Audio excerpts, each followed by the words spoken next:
Chapter 446. Why? Nuwa was not angry. Instead, she asked in a low voice. For Feng Zichen, the benefits of this matter outweighed the disadvantages. It could be said that if he married Chang'e, it would be equivalent to him fighting for countless years less. This was a benefit that countless gods and demons of the primordial world could not get. Nuwa really could not think of a reason for Feng Zichen to refuse. I have a very good relationship with the ancestral dragon's granddaughter, Ao Shui. After thinking for a while, Feng Zichen said truthfully. He was someone who could not stay idle.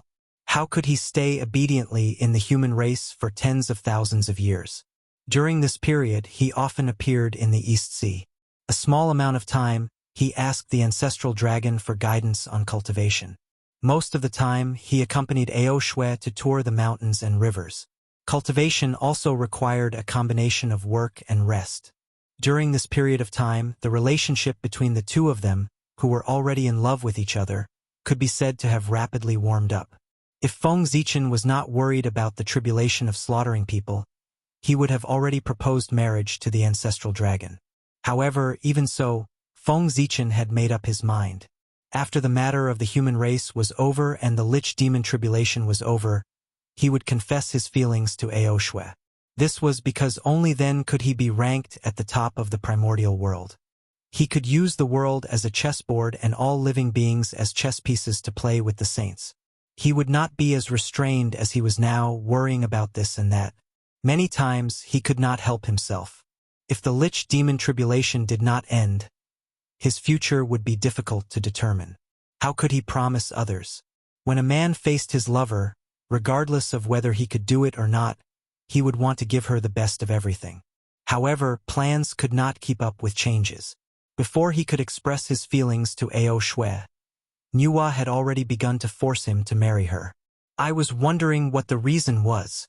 So that's how it is. I didn't expect you to be a playboy. After knowing the reason for Feng Zichen's rejection, Nuwa could not help but feel that it was a little funny. She had thought that it was a big deal. After all this time, it was just a small matter? This is easy. Since you can't let go of Ao Shui, then marry her too. Nuwa smiled and said decisively. If it were someone else, he would definitely not say so. Be it Ao Shui or Chang'e, their identities were extremely precious. Few people in the primordial world could compare to them. Being able to marry one of them was already a great blessing. He even dared to ask for 2 women to serve 1 man.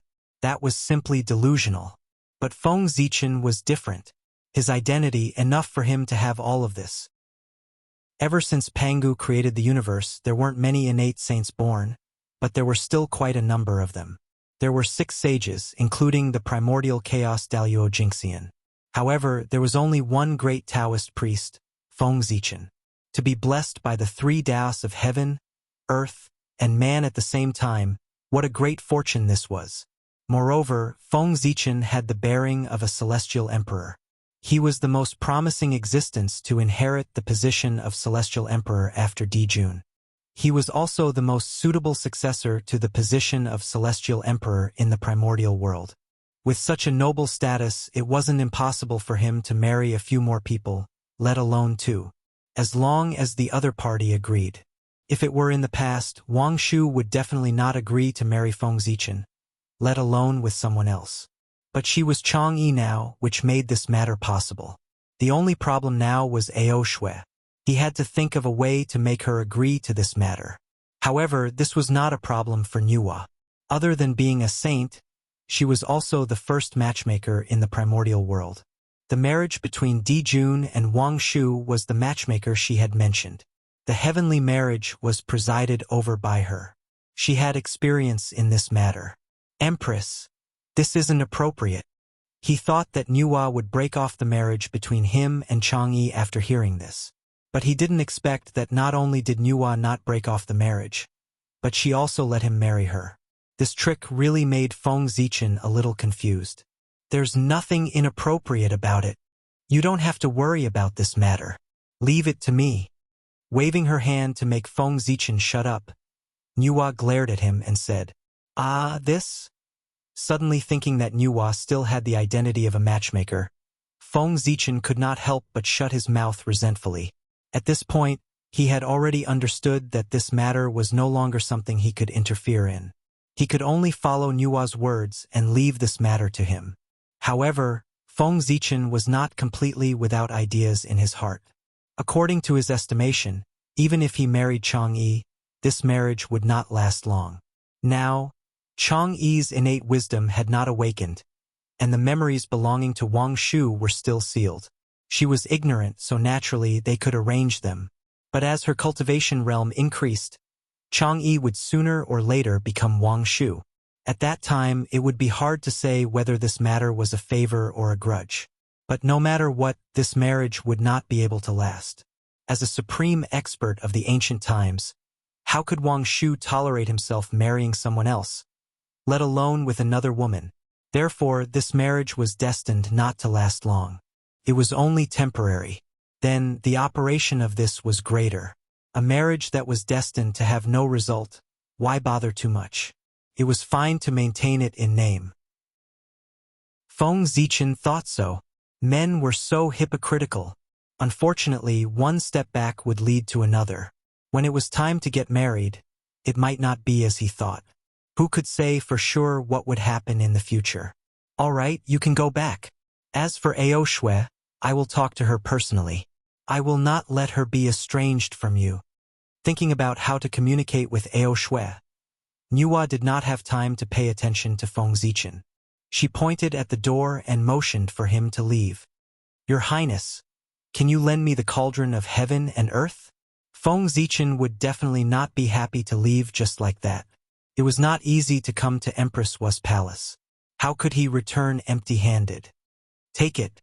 As soon as she finished speaking, the cauldron of heaven and earth appeared from the void and fell into Feng Zichen's hand.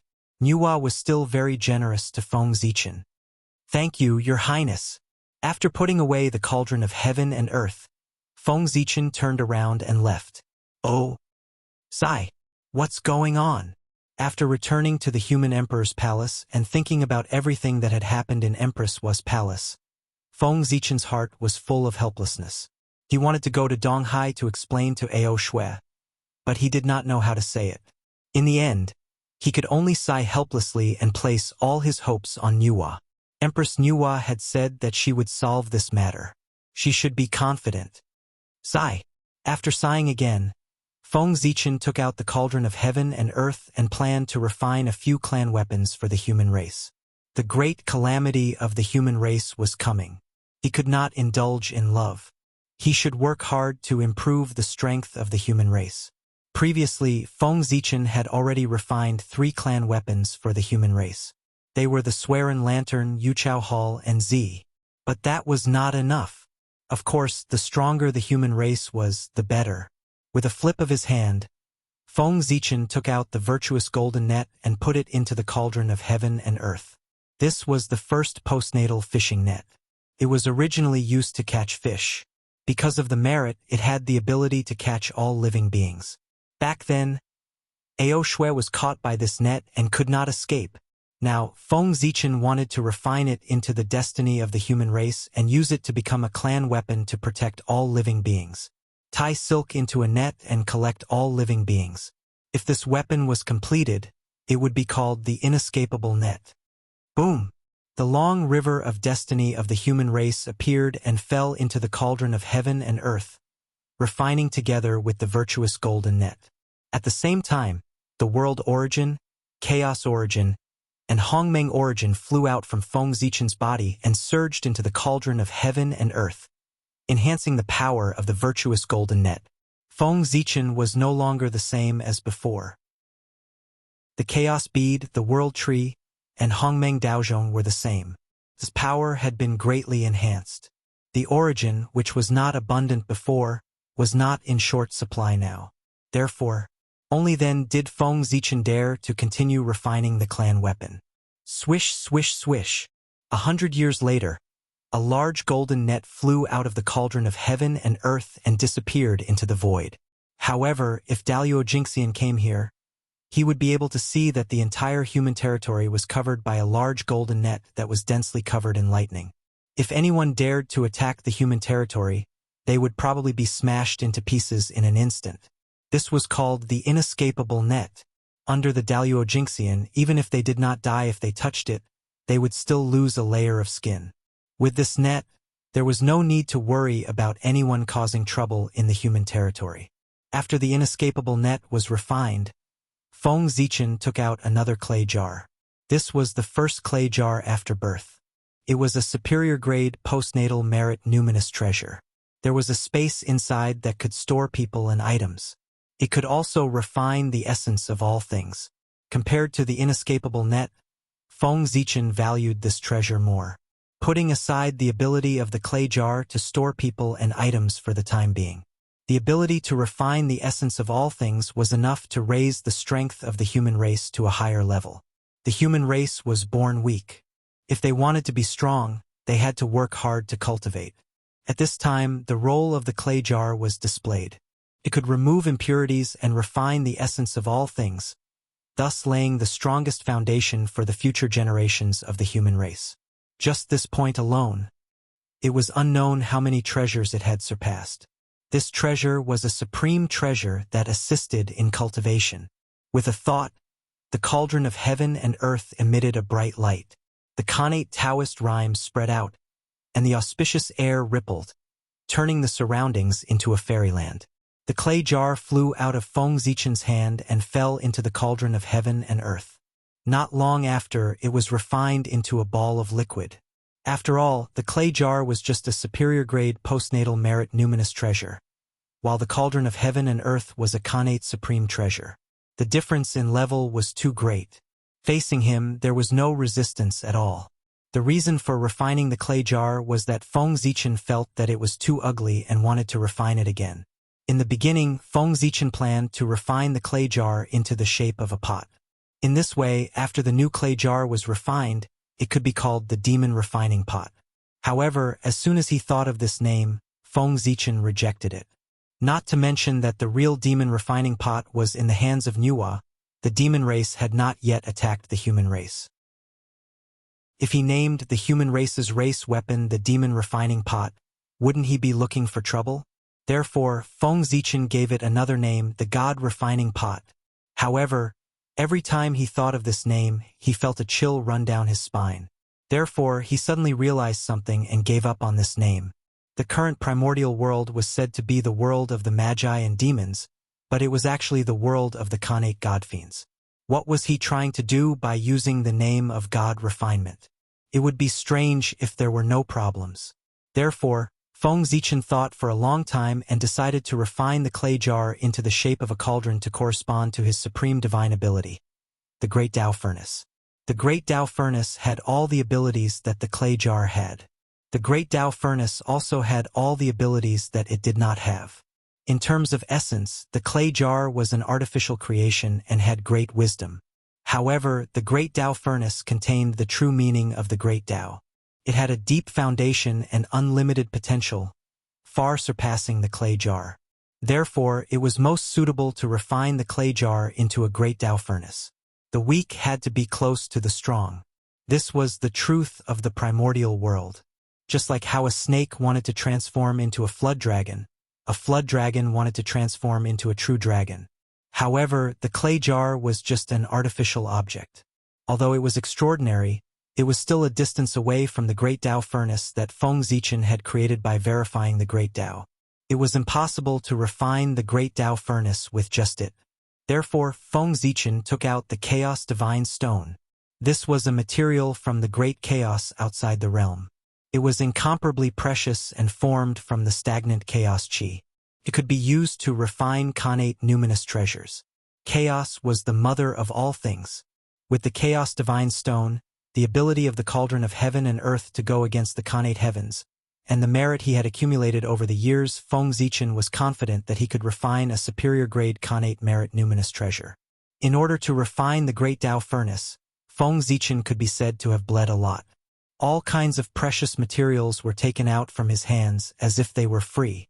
Only after thousands of years could he refine the Great Tao Furnace. Very good. Looking at the large cauldron in front of him, it was simple and ancient, filled with the aura of the Great Tao, and surrounded by the aura of chaos. It was no different from his own divine ability. Feng Zichen couldn't help but nod in satisfaction. This treasure was definitely stronger than his divine ability. However, this was not the most perfect form of the Great Tao Furnace. According to Feng Zichen's speculation, the most perfect form of the Great Tao Furnace should be a top-grade Chaos Numinous treasure, not a Khanate Cardinal treasure. The ability it displayed now was not even 1,000th of its perfect form. With a thought, the Hongmeng Daozhong appeared behind Feng Zichen. On it, the imprints of the 3,000 demon gods were ready to move. This was the missing part of the Great Tao Furnace. To imprint the imprints of the 3,000 Chaos Demon Gods on the Great Tao Furnace. Then, the Great Tao Furnace would immediately be baptized by the Great Tao. Even if it couldn't become a Chaos Numinous treasure, it could still become a top-grade Chaos Numinous treasure. Unfortunately, Feng Zichen's comprehension of the Great Tao was really limited. Couldn't support him to imprint the imprints of the Chaos Demon Gods on the Great Tao Furnace. Every time he imprinted the imprints of the Chaos Demon Gods on the Great Tao Furnace, this divine ability would collapse because it couldn't withstand the pressure of the imprints of the Chaos Demon Gods, causing it to be difficult for him to succeed. But today it was completely different. He had refined the Great Tao Furnace into a Khanate Numinous treasure. Its ability to withstand pressure had increased by countless times. With the hardness of a Khanate Numinous treasure, it might be able to withstand the pressure of the imprints of the Chaos Demon Gods. As soon as he thought of it, Feng Zichen raised the Hongmeng Daozhong and imprinted the imprints of the Chaos Demon Gods on the Great Tao Furnace. Buzz! As expected, when the first imprint of the Chaos Demon Gods was imprinted on the Great Tao Furnace, it trembled violently. It was as if an invisible giant was beating it violently with a hammer. Buzz! When the second imprint of the Chaos Demon Gods was imprinted, the Great Tao Furnace suffered even greater pressure. It trembled even more violently, and its body became a little smaller. Buzz, buzz, buzz. As the imprints of the Chaos Demon Gods were imprinted on the Great Tao Furnace one after another, it also changed. Its body became smaller and smaller, and the chaotic aura around its body became thicker and thicker. Wisps of the true meaning of the Great Tao flowed out from its body, making it more and more simple and profound. Finally, when the Great Tao Furnace turned from 10 feet to 1 foot in size, Feng Zichen stopped and no longer imprinted the imprints of the Chaos Demon Gods. At this time, the Great Tao Furnace had already been imprinted with 100 imprints of the Chaos Demon Gods. It had already reached its limit. If he continued to imprint, it would definitely be crushed into pieces by the true meaning of the Great Tao carried by the imprints of the demon gods. This was an irreparable damage. Therefore, Feng Zichen didn't dare to continue. However, this was enough. It meant that Feng Zichen's deduction was completely feasible. In the future, as long as he continued to improve the power of the Great Tao Furnace, he could continue to imprint the imprints of the demon gods on it. And if he wanted to improve the level of the Great Tao Furnace, it wouldn't be so troublesome. It was already closely related to the luck of the human clan. As the luck of the human clan increased, its level would naturally increase. Feng Zichen didn't need to worry too much. However, it wasn't appropriate to call it the Great Tao Furnace now. It should be renamed the Human Tao Furnace. The human clan would eventually achieve unprecedented success. They would make all the races of the wilderness respect the human clan and redefine the human Tao. In the wilderness of the human Tao, a superior-grade Khanate merit numinous treasure contained a chaotic space. It could trace all things back to their origin and transform them into the purest source. That's right, after the clay jar became the human Tao furnace, its ability to refine the essence of all things also improved. It could directly refine all things into the most primitive source without leaving behind a trace of impurities. With this treasure, the human clan's descendants might find it difficult to cultivate to the Khanate God-fiend Tao, but as long as they were willing to work hard, it wouldn't be difficult to go against the Khanate Tao. This was the foundation of the human clan's strength. After refining the human Tao furnace, Feng Zichen didn't continue refining other clan artifacts. Instead, he summoned the Swearin Lantern, Yuchao Hall, and Black Robe to refine these 3 treasures. The human clan's providence was limited, couldn't support too many clan artifacts. 5 was the limit of the human clan's providence. anymore, and they wouldn't be able to unleash the power that the clan artifacts should have. 9 was the limit. According to Feng Zichen's calculations, even if the human clan's providence was at its peak, it could only refine 9 treasures of providence at most. This was the limit of heaven and earth. Couldn't be reversed by humans. The 3 treasures of the Swearin Lantern were treasures that Feng Zichen had refined in his early years.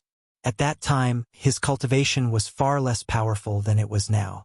He also didn't have a connate cardinal treasure like the Cauldron of Heaven and Earth. The treasures he refined naturally couldn't fully unleash their potential. Therefore, Feng Zichen refined these 3 treasures again to increase their power so that they could better deal with the future calamity. Just as Feng Zichen was refining in seclusion, Nuwa, who hadn't appeared for many years, moved today. She walked out of the beautiful Nuwa Palace and rushed to the East Sea. Obviously, this was for the matter between Feng Zichen and Ao Shui. Of course, the first person Nuwa wanted to see was not Ao Shui, but the ancestral Graygon. Ao Shui was the ancestral Graygon's granddaughter. If he wanted to marry her, he had to get the ancestral Graygon's consent. Otherwise, even if Ao Shui agreed, this matter didn't count. Only by dealing with the ancestral Graygon could he go find Ao Shui. It's Hou-Yi? What is he doing here? On this day, Feng Zichen, who was in seclusion, suddenly felt that the inescapable net that enveloped the entire human clan seemed to have encountered a terrifying existence. It was trembling violently, and he couldn't help but wake up from his seclusion. He released his divine consciousness and saw that it was Hou-Yi. He couldn't help but feel a little surprised. What was he doing here in the human clan? But immediately, Feng Zichen thought of why Hou-Yi was here. Wasn't it for Chang'e? Other than Chang'e, what else in the human clan was worth him coming here personally? However, there was one thing that Feng Zichen was puzzled about. How did Hou-Yi and Chang'e know each other? Ever since he came to the primordial world, many things had changed. Not to mention anything else. Just Chang'e's fate had changed a long time ago. She wasn't just an ordinary human cultivator like the legends said. Instead, she was the queen of the human race who was nurtured by the elders of the human race. She grew up in the imperial court. Then, the question came, how did the two of them know each other? Curious, Feng Zichen secretly used the connate 8 trigrams and began to calculate silently. It wasn't difficult to deduce this matter. Soon, Feng Zichen learned the cause and effect, and his gaze became strange. It turned out that when Chang'e went to the East Sea, she happened to meet Hou-Yi, who had come to the East Sea to look for the Ziji state. Perhaps it was because he sensed the power of the same attribute. When Hou-Yi touched Chang'e, the source of the moon in his body suddenly acted up and broke through the seal set by the ancestral Magus, freezing Hou-Yi on the spot. When the kind-hearted Chang'e saw this scene, she immediately wanted to help. Of course. Although Chang'e was kind, she wasn't stupid. She didn't directly help Hou-Yi remove the ice seal. Instead, she suppressed the power of the source of the moon and didn't let it continue to cause damage to Hou-Yi. At the same time, she also secretly contacted the human king Yoyu clan, who was overseeing the 7 planets continent, and asked him to come and help. Chang'e couldn't recognize Hou-Yi, but the Yoyu clan was experienced and knowledgeable. How could they not recognize the top grand Magus of the Magus race? Knowing the relationship between the human emperor and the Magus race, he let Chang'e do her best to save Hou-Yi. With Chang'e's current strength, of course, she couldn't get rid of the source of the moon in Hou-Yi's body. However, with the help of the Yoyu clan, she could calm the source of the moon and stop Hou-Yi's injuries from worsening. Not long after, with the help of the two of them, Hou-Yi suppressed the source of the moon again. It was also because of this that Hou-Yi saw the possibility of recovering from his injuries. Since Chang'e could calm the source of the moon, it shouldn't be difficult for her to get rid of the source of the moon. Therefore, Hou-Yi asked Chang'e to lend him a hand. Unfortunately, he was mercilessly rejected by Chang'e. She was the future empress of the human race. How could she be involved with a man from another race? In order to avoid suspicion, she couldn't agree. Chapter 447. However, it was not easy for Hou-Yi to see the possibility of recovery. How could he give up so easily?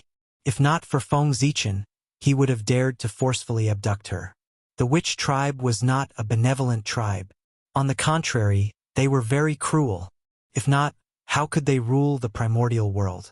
The demons occupied Zhouxing and intercepted the stellar power of the heavenly cycle, causing the living beings of the primordial world to be unable to cultivate with the stellar power of the heavenly cycle.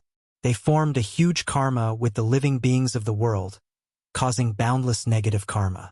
What about the Magi? They did not occupy the sacred mountain of the primordial world, nor did they destroy the primordial world. However, they could attract negative karma that was no less than that of the demons. Could be seen how cruel they were.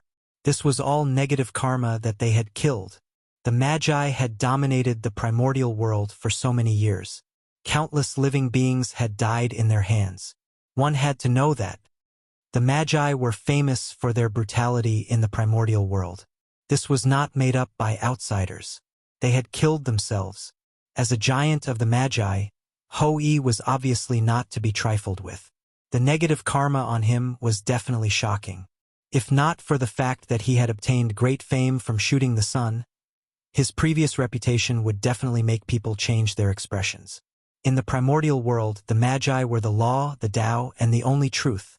Those who did not agree with this either lived in seclusion or became food for the Magi. The tyranny of the Magi could be seen from this.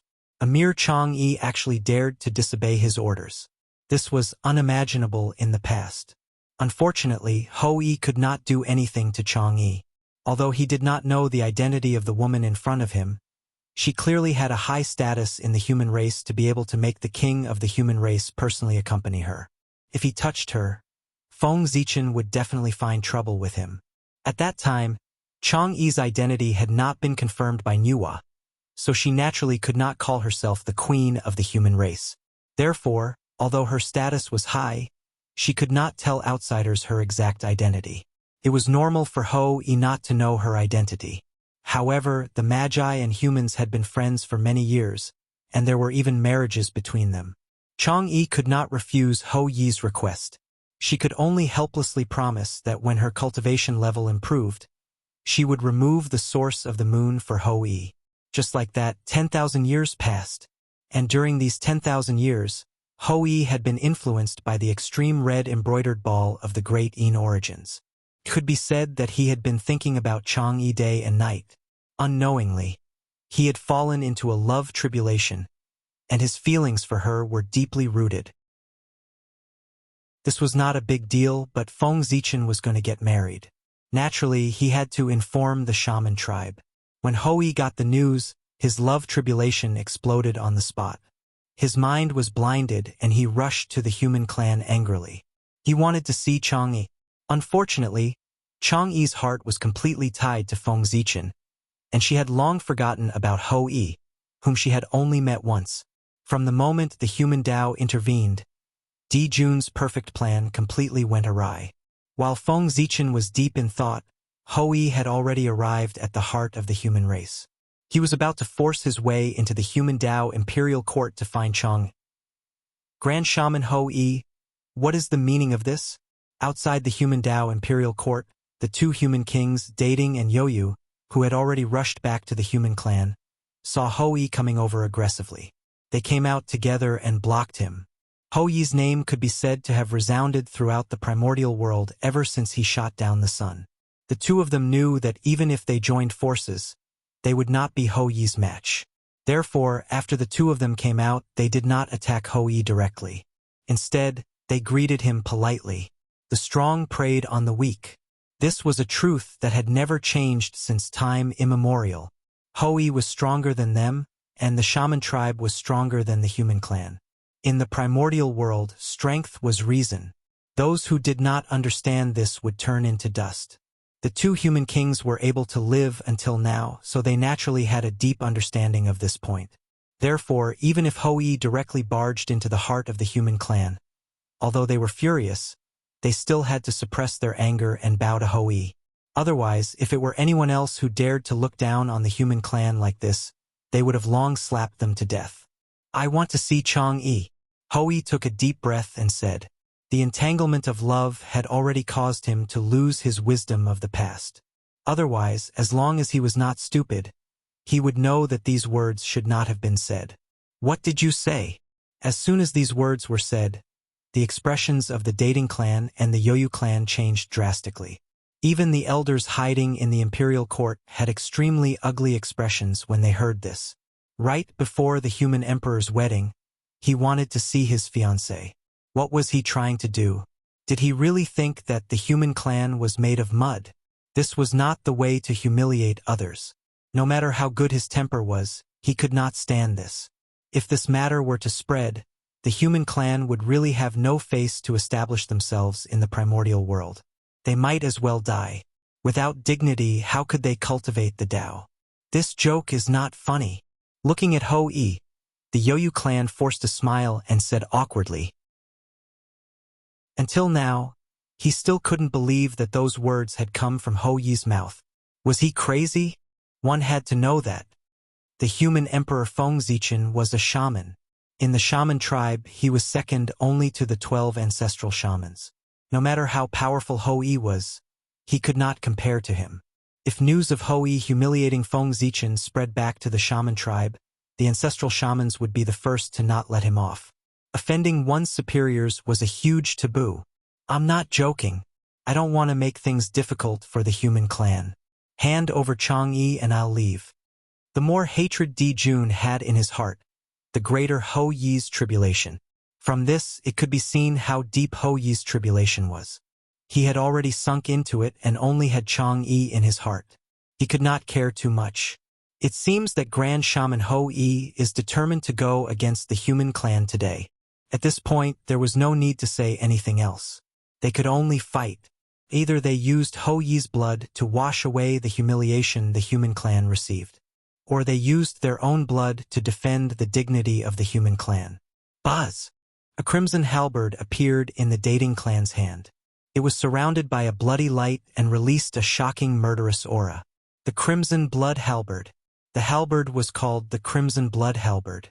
It was a middle-grade Khanate spiritual treasure made of Khanate divine iron and the blood of the Chaos Fiend God.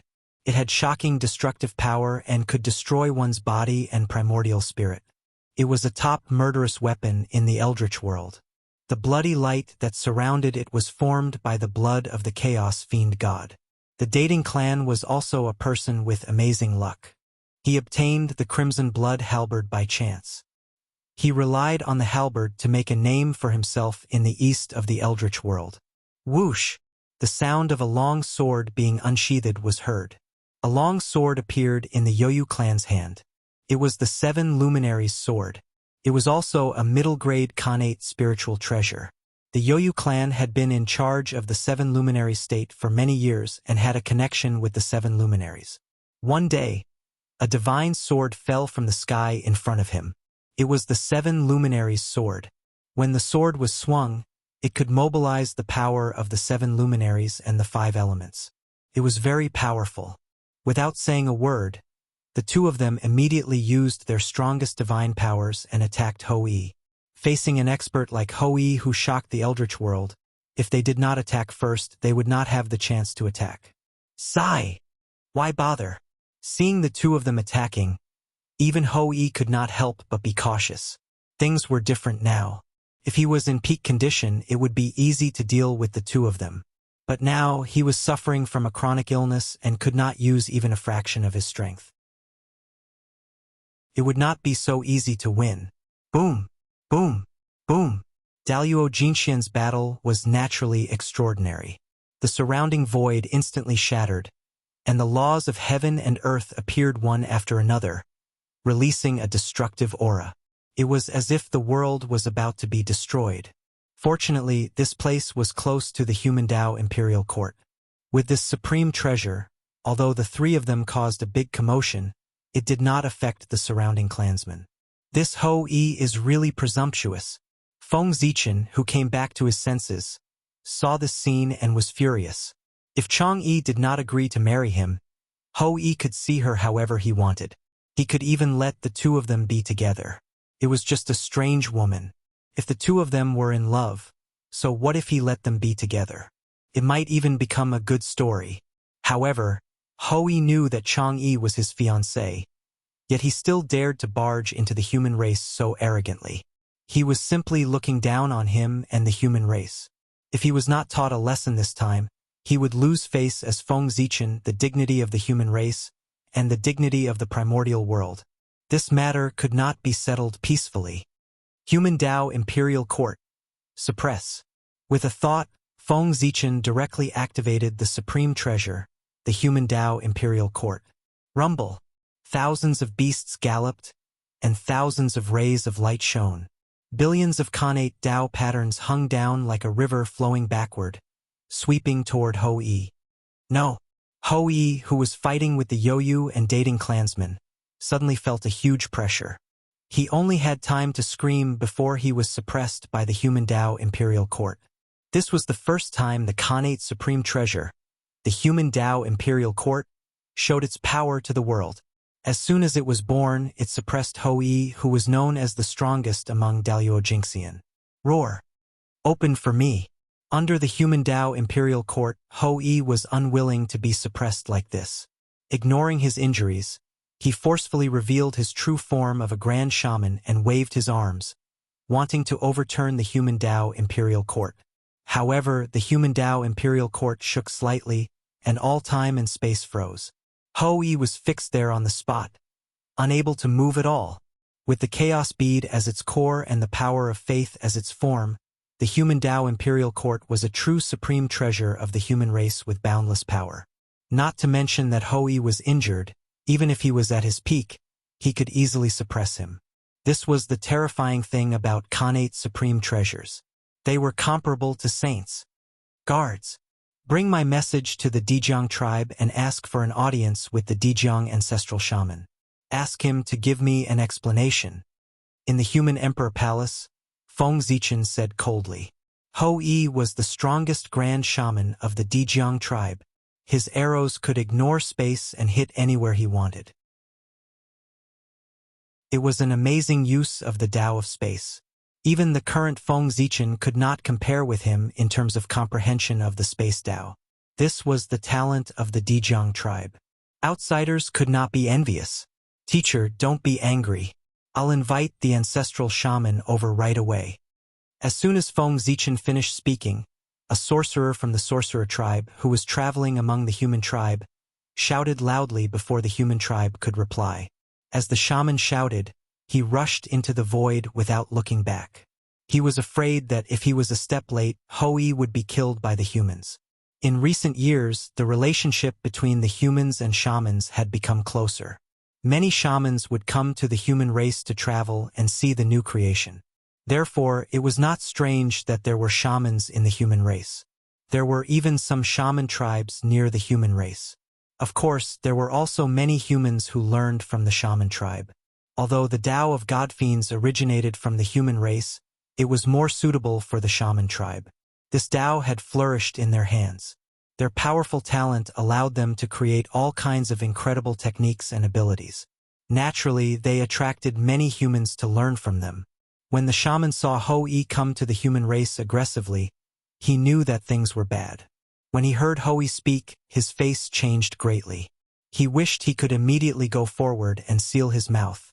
Unfortunately, his cultivation was only half a step away from Daluo Jingxian. He could not intervene in the conversation between the three. What happened after that, he could not change anything. He could only watch as Hui was suppressed. Now, Feng Zichen wanted Dijiang to give him an explanation. The shaman was afraid of wasting time, so he took the initiative to accept the task and hurried to invite the ancestral shaman of Dijiang. Compared to the human race, it was easier for the shaman tribe to ask for the ancestral shaman. Humph! The shaman left directly. Feng Zichen did not say anything. He snorted and asked the people below to comfort the people. Then he left. You are Chang'e. In the side hall, Feng Zichen finally saw the legendary woman, Chang'e. Beautiful. As the legend said, she was really beautiful. In the untainted land, there were no more than 10 people who could compare with her in terms of beauty since ancient times. Even Feng Zichen, who was used to seeing the world, could not help but be stunned for a moment when he saw her for the first time. He did not react until the other party replied. Chang'e greets your majesty. Chang'e replied shyly at first. Then, as if she remembered something, she explained to Feng Zichen in a panic, I only met Hui once. I've only met Hui once. I don't know why he's looking for me. Today's matter was caused by her. If Feng Zichen misunderstood her relationship with Hui, it would be troublesome. I already know the reason for this matter. It really has nothing to do with you. This is because Hui was schemed against, causing his true spirit to be ignorant and fall into the love tribulation. You were just implicated. Even if you were not involved, there would be someone else. Waving his hand, Feng Zichen briefly explained the matter to Chang'e. Nuwa had set her eyes on Chang'e. As long as she was still a human, this marriage could not be cancelled. Then, there was no need to create estrangement because of a small matter. Then why did your majesty? Hearing this, Chang'e asked hesitantly. Although she did not say it out loud, Feng Zichen understood what she wanted to ask. It was nothing more than knowing that there was a problem with Hui. Why did he still make things difficult for the witch tribe? Ha ha! I don't care why he is so presumptuous today. If I don't teach him a lesson, he won't be able to raise his head in the untainted land in the future. With a smile, Feng Zichen said, Face was still very important in the untainted land.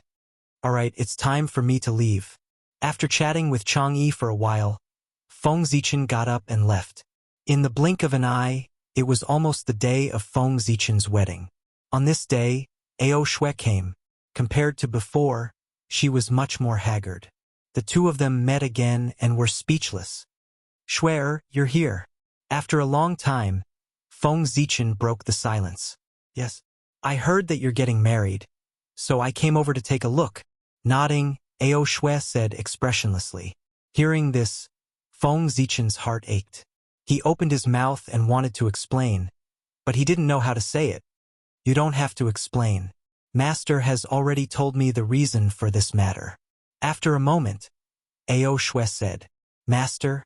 Feng Zichen was a little puzzled. When did Ao Shui have a master? But immediately, he understood that this master was probably referring to Nuwa. He didn't know how Nuwa talked to the ancestral dragon, but Ao Shui became his disciple. His only disciple.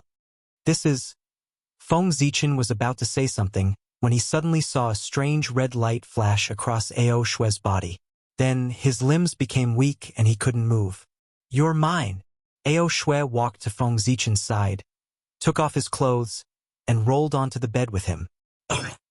Pure ignorance. After that, Ao Shui put on her clothes and said to Feng Zichen, who was still weak, I'll wait for you at the palace of Empress Hua. I'll wait for you to fulfill your previous promise. After saying that, Ao Shui turned around and left. Promise? After being stunned for a moment, Feng Zichen understood. Previously, he had promised Ao Shui that after the Lich and Demon calamity, he would officially propose marriage to the ancestral dragon and marry Ao Shui. Ao Shui had always remembered this matter in her heart. Oh. Chapter 448.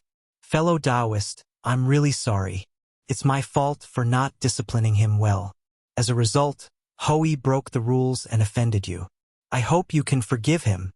Not long after Ao Shui left, Dijiang, who had not appeared for a long time, finally came.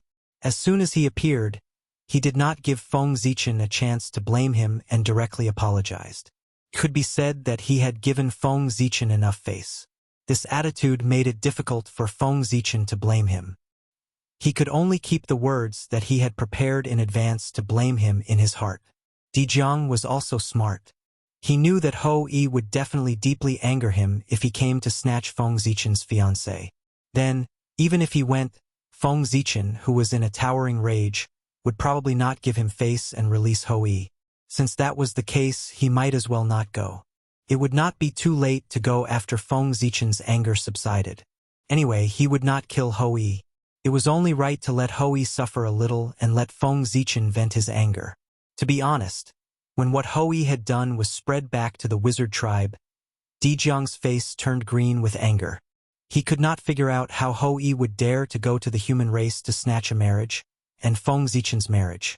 Did he really not take Feng Zichen seriously? He was a wizard, a teacher that Pangu had personally conferred and recognized by the wizard tribe. If Hou-Yi was not a Khanate wizard with a noble status second only to the ancestral wizard, Dijiang would really want to slap him to death. Fellow Taoist, where is Hou-Yi now? He dares to offend you like this. I will definitely punish him severely. After exchanging pleasantries with Feng Zichen for a while, Dijiang finally told him the purpose of his visit. He wanted to take Hou-Yi away. What he meant was, fellow Taoist, it's been so long. You've punished him and your anger should have subsided. Shouldn't you let him go? Even if your anger hasn't subsided, I'll take him back and punish him well. It'll be considered as appeasing you. It was not appropriate to keep suppressing the human race. Dao brother, you're exaggerating. I already know the reason this time. Hou-Yi was also schemed against by others. He really can't be blamed. Feng Zichen did not want to ruin his relationship with the witch tribe over such a small matter. Since Dijiang gave him face, he took the opportunity to cover up this matter. However, the matter of Hou-Yi being schemed against by Dijun still had to be told to him. A scheme? What's going on? Hearing this, Dijiang could no longer sit still. He had long felt that there was something wrong with the matter caused by Hou-Yi. Hou-Yi was not a fool. How could he do such a brainless thing? There was clearly a problem. Taoist brother, please take a look. Feng Zichen smiled and didn't say anything. He projected Hou-Yi's current situation in front of Dijiang for him to see. At this moment, Hou-Yi was exactly the same as when he was first suppressed. There was no change at all. His eyes were scarlet and his face was filled with madness. He wanted to devour someone. The time and space that belonged to him had been completely suppressed by the human Dao Imperial Court. As long as Feng Zichen did not remove the seal, Hou-Yi would remain in his current state until the immeasurable calamity arrived. However, Dijiang's attention was clearly not on the power of the human Dao Imperial Court. Instead, it was focused on Hou-Yi's scarlet eyes. That red was abnormally bright. The aura of lust inside circulated endlessly, evolving into all kinds of scenes of love between a man and a woman. It was so mesmerizing that one could not extricate themselves from it and completely sink into it. Love tribulation. Dijiang's pupils constricted as he cried out involuntarily. Hou-Yi's current state was clearly that of someone who had fallen deeply into the love tribulation and could not extricate himself. The word love was the most hurtful. Primordial chaos was unharmed, but love hurt oneself. This was the injury that he had caused to himself. It was a wound on the great Tao, a wound on his Tao heart. It was the most serious and difficult to heal. The demons are really good. In a flash, Dijiang figured out the cause and effect. This was definitely done by the demons. This was because in the current world, only Nuwa and the demons who control Zhousing could lure Daluo Jingxian into the love tribulation. Feng Zichen was Nuwa's face outside. Nuwa would definitely not scheme against him like this. The mastermind behind this matter was obvious. It was the demons. They had enough motives. Fellow Taoist, can Hou-Yi be saved? After a moment, Dijiang asked Feng Zichen in a deep voice. He was deeply immersed in the love tribulation and his Tao heart had sunk. He really could not think of a way to save Hou-Yi. He could only place his hopes on Feng Zichen. After all, Feng Zichen's wisdom was obvious to all. This, Feng Zichen pondered for a moment and said, if it's just the origin of the moon after a period of time, my understanding of the path of innate yin and yang will improve. I will be able to remove the origin of the moon in Hou-Yi's body and treat his injuries. However, the love tribulation on his body is more difficult to deal with.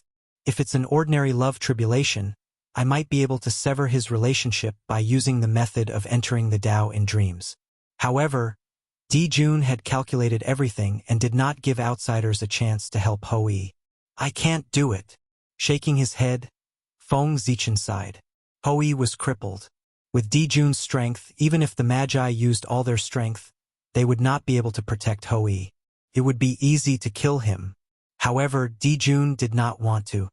He wanted to torture Hou-yi and make him suffer a fate worse than death to vent the hatred in his heart. However, this also meant that the Battle of the Magi was not far away. It was easy for Di-jun to deal with Hou-yi, and it was also easy for Di-jiang to deal with the demon god. In the past, both sides had their own scruples or because of their identities, so they would not attack the Daluo Jingxian of the two clans. But now, Di-jun was the first to break the rules. He secretly attacked Hou-yi, a Khanate magus who had a chance of becoming a quasi-saint, and crippled him. Then Di-jiang would not be polite. He would definitely attack the demon god who had a chance of becoming a quasi-saint. In the future, the Daluo Jingxian of the two clans would be in danger. At this time, both sides were already unscrupulous. It was just a matter of who could not help but launch the final battle. Is there really no other way? Di-jiang was a little confused, as if he could not accept this result. Hou-yi was the top combat strength of the Magi. He alone could fight several figures at the level of the 10 great demon gods. Losing him would be a huge loss to the Magi. It's not that there's no other way. Why don't we put Hou-yi's true spirit into the reincarnation cycle and let him experience 100 reincarnations? Maybe one of them can break through the love trial and return. After pondering for a moment, Feng Zichen suggested a solution that was not really a solution.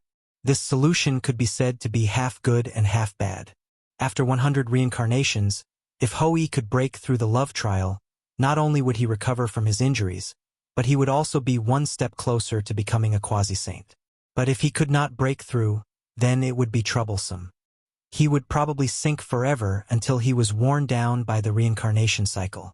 Golden immortals were immortal and indestructible, but the 6 paths of reincarnation disc was a chaos supreme treasure after all. Its might was immeasurable, and its profundity was beyond imagination. Perhaps it could really wear down a golden immortal. After all, the essence of the chaos treasure had far surpassed that of a saint. No one knew what it would be like when it was fully unleashed. Let's do as you said and put Hou-yi's true spirit into the reincarnation cycle. After thinking, Di-jiang made up his mind. Hou-yi's appearance would be like sending himself to death if he participated in the battle between the Magi and the demons. It would be better to send him into the reincarnation cycle. No matter how bad it was, it couldn't be that bad. There's no time to lose. I'll bring Hou-yi to Hutu now. Di-jiang was also impatient. As soon as he made up his mind, he was about to take action. He reached out his hand and grabbed Hou-yi of the Human Dao Imperial Court. Rumble. The space-time sealed by the Human Dao Imperial Court shattered under Di-jiang's huge hand. Hou-yi was caught in his hand just like that. Seeing this scene, Feng Zichen's pupils couldn't help but shrink. He was even more shocked by Di-jiang's strength. Even if the Human Dao Imperial Court had not fully recovered, it was still a Khanate treasure. Under its suppression, even a quasi-saint would not be able to escape easily. But Di-jiang had rescued Hou-yi with just a slight shake, which was enough to show its strength. A casual attack could severely injure a quasi-saint. Half-origin. A proper half-step, primordial chaos expert. Di-jiang's current strength was definitely not inferior to Di-jun's. It was the legendary half-origin realm and was not far from achieving the Dao. And all of this, it was all brought about by the Dao of gods and demons. According to the normal course of history, although Di-jiang was strong, he was only at the peak of the quasi-saint realm. He was far from being as strong as he was now. This made Feng Zichen very excited. The more he changed, the more changes there would be in the future of the primitive world. Anyone could seize the opportunity to transcend and not be manipulated by the heavenly Dao. Fellow Taoist, I can't attend your wedding. This is a congratulatory gift from the 12 ancestral shamans. I'll give it to you in advance. After rescuing Hou-yi, Di-jiang took out a jade box and handed it to Feng Zichen. Then he left. Hou-yi, whether this is a calamity or a fortuitous opportunity, it all depends on your own fortune.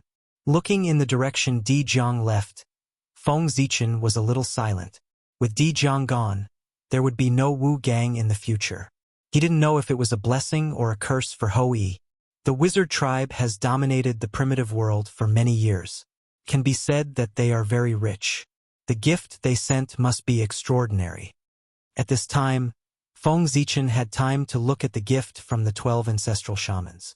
In terms of wealth, Ancestor Hongjun deserved to be the first in the primitive world. The second was between the wizard tribe and the demon tribe. In the primitive world, there were endless fortunes and countless natural treasures. No one would believe that the wizard tribe was poor. Hey! It's the natural Taoist jade. The wizard tribe is really rich. It's just a gift box, but it's made with a whole piece of natural Taoist jade. How extravagant! The natural Taoist jade was a special jade formed by the natural Taoist connotation. It contained the mystery of the great way of heaven and earth. It could help people understand the heaven and earth. It could also be branded with the Taoist connotation of the heaven and earth. It could even be refined into an acquired supreme treasure. The value of this item was no less than a congenital magic treasure. It could even be said that it was no less than an ordinary congenital spirit treasure. This preciousness could be imagined. The jade box in Feng Zichen's hand was made with a large piece of natural Taoist jade. It could be refined into a good acquired supreme treasure. If it was stored in the chaos bead for a few hours, it might become a congenital spirit treasure. However, it was precisely this sort of treasure that was used as a storage container. Thus, the treasures inside must be even more precious. Chapter 449. With this thought in mind, Feng Zichen could not wait to open the jade box. As this item was personally handed to Feng Zichen by Dijiang, there were no restrictions on the jade box. Feng Zichen opened the jade box easily. There was no shocking phenomenon, nor was there any abnormal fluctuation. There were 12 pearls lying quietly in the jade box, blooming slightly. Khanate pearls. These 12 pearls were the Khanate pearls. They were born with the Khanate Tao, and their bodies were surrounded by Khanate Tao. They were extraordinary. Their attributes were different. There were metal, wood, water, fire, earth, time, space, wind, rain, lightning, and poison. They corresponded to the attributes of the 12 ancestral witches. Each of them was a middle-grade Khanate spiritual treasure. These were the Khanate spiritual treasures of the 12 ancestral witches. The Khanate spiritual pearls. The 12 ancestral witches were born holy and could be called the sons of Pangu. When they were born, they naturally had Khanate spiritual treasures. This was a necessary benefit for Khanate godfiends. They had at least one Khanate spiritual treasure. Even if they were born without primordial spirits and could not use Khanate spiritual treasures, they were no exception. The Khanate spiritual pearls were the Khanate spiritual treasures formed when the 12 ancestral witches were born. The fragments of the chaos bead entangled with the origins of the 12 ancestral witches.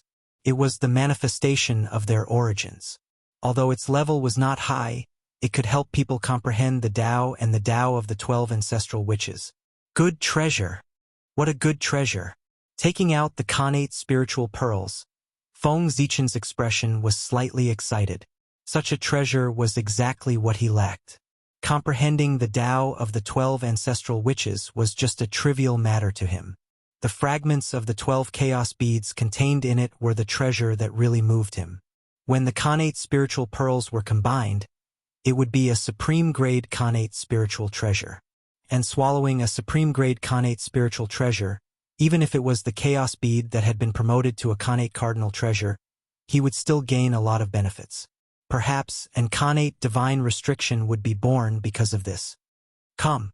Without hesitation, Feng Zichen directly took out the chaos bead and swallowed the Khanate spiritual pearls. Although supreme-grade Khanate spiritual treasures were precious, they were nothing compared to Khanate cardinal treasures. Losing a supreme-grade Khanate spiritual treasure would allow the might of the Khanate cardinal treasure to improve further. No matter how one looked at it, it would not be a loss. Feng Zichen naturally knew what to do. One had to know that while Khanate spirit treasures had 9 innate divine seals, each innate divine seal was a grade. Khanate treasures with 46 innate divine seals were known as inferior-grade Khanate cardinal treasures. A Khanate treasure with 47 innate divine seals was known as a mid-grade Khanate cardinal treasure. By analogy, A Khanate Dharma treasure with 49 Khanate divine seals was the strongest Dharma treasure that could be nurtured in the prehistoric era. A supreme-grade Khanate cardinal treasure. Anything that surpassed this limit would be the most powerful magic treasure known to man, the Chaos Treasure. That was a treasure that could only be nurtured by the great Tao and the chaos outside the realm. The primordial world was far from being able to do that. The primal chaos bead was a Khanate cardinal treasure with 46 Khanate divine seals. It was classified as a lesser Khanate cardinal treasure. There was a huge gap between it and the 3 legendary Khanate cardinal treasures. Just like the Saint and Hong Jun, they seemed to be in the same realm, but the gap between them was huge. They were far from comparable. But now, after devouring the 12 Khanate spiritual pearls, the primal chaos bead had been further repaired. It had developed another Khanate divine seal and become a mid-grade Khanate cardinal treasure. Although it was still incomparable to the 3 great Khanate cardinal treasures, its power had been greatly increased. In the future, when Feng Zichen found more fragments of the primal chaos bead for it to devour, it would definitely be able to compete with it. As a chaos treasure, the primal chaos bead might not be inferior to Pangu's axe. Indeed, the primal chaos bead was shattered by Pangu's axe, but that did not mean that the primal chaos bead was inferior to Pangu's axe. That was because Pangu's axe was in Pangu's hands. It had almost invincible strength. With just one strike, it had shattered the primal chaos bead. But if Pangu's axe was not in Pangu's hands, would he still be able to shatter the primal chaos bead? It was Pangu who had made Pangu's axe famous, not Pangu's axe Pangu. Without Pangu's axe, Pangu was still Pangu, invincible under the great Tao, the number 1 chaos fiend god.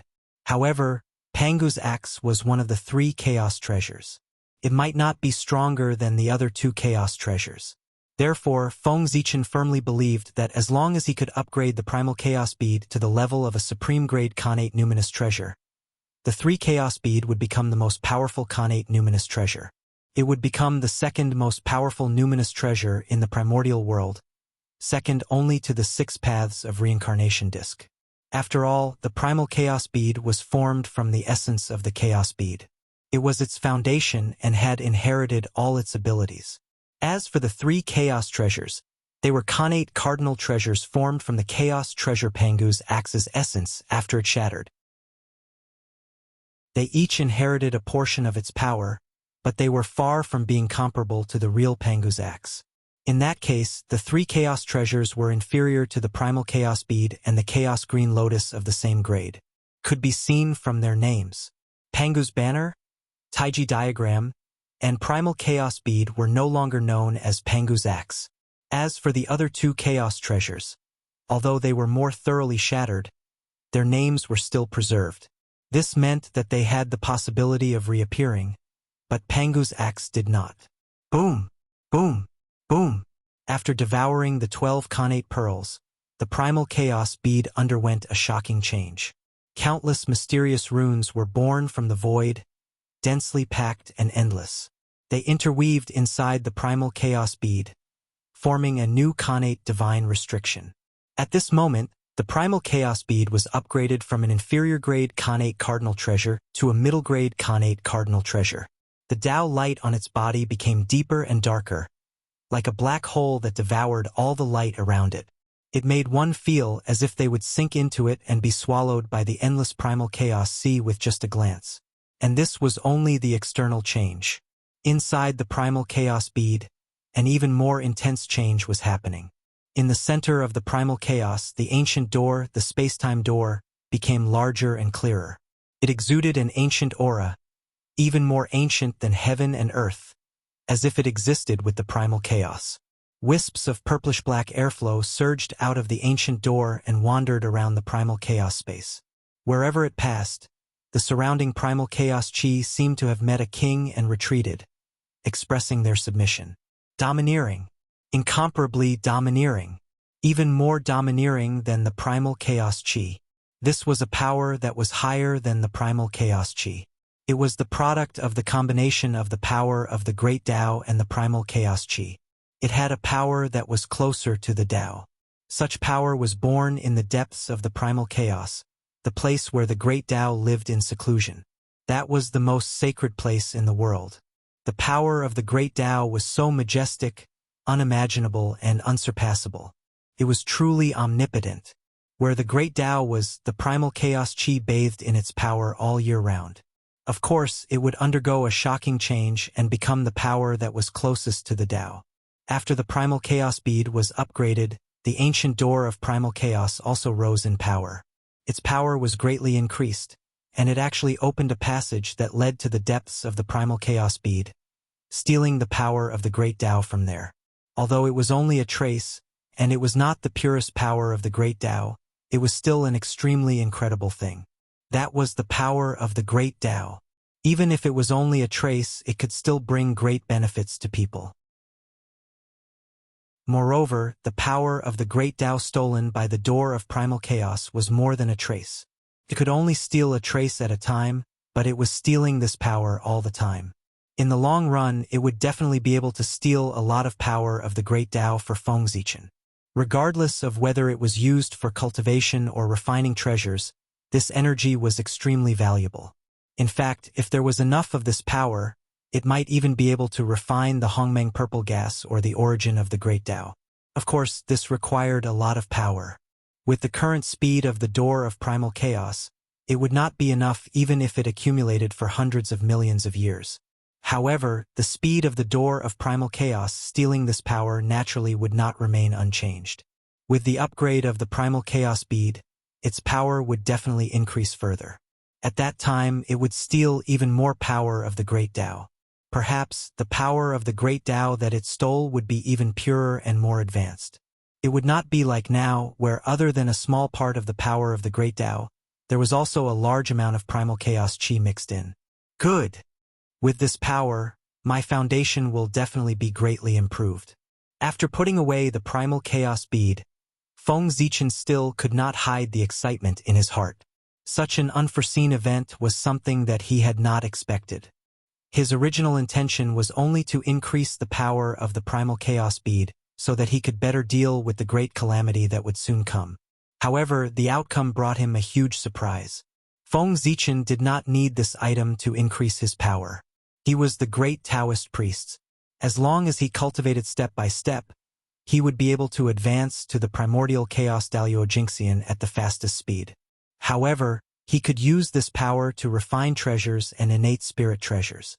The great Tao was omnipotent, so his power was naturally omnipotent. This power was higher than the primal chaos chi and contained the mighty power of the great Tao. It had an incredible ability. If there were enough of it, it could even create things out of thin air and directly evolve into innate spirit treasures. Even if there were not enough of it, it could be supplemented by innate divine materials to refine innate spirit treasures. Innate divine materials were of the same origin as innate spirit treasures.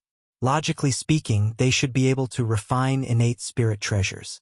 However, innate spirit treasures that were refined after birth had an additional trace of craftsmanship.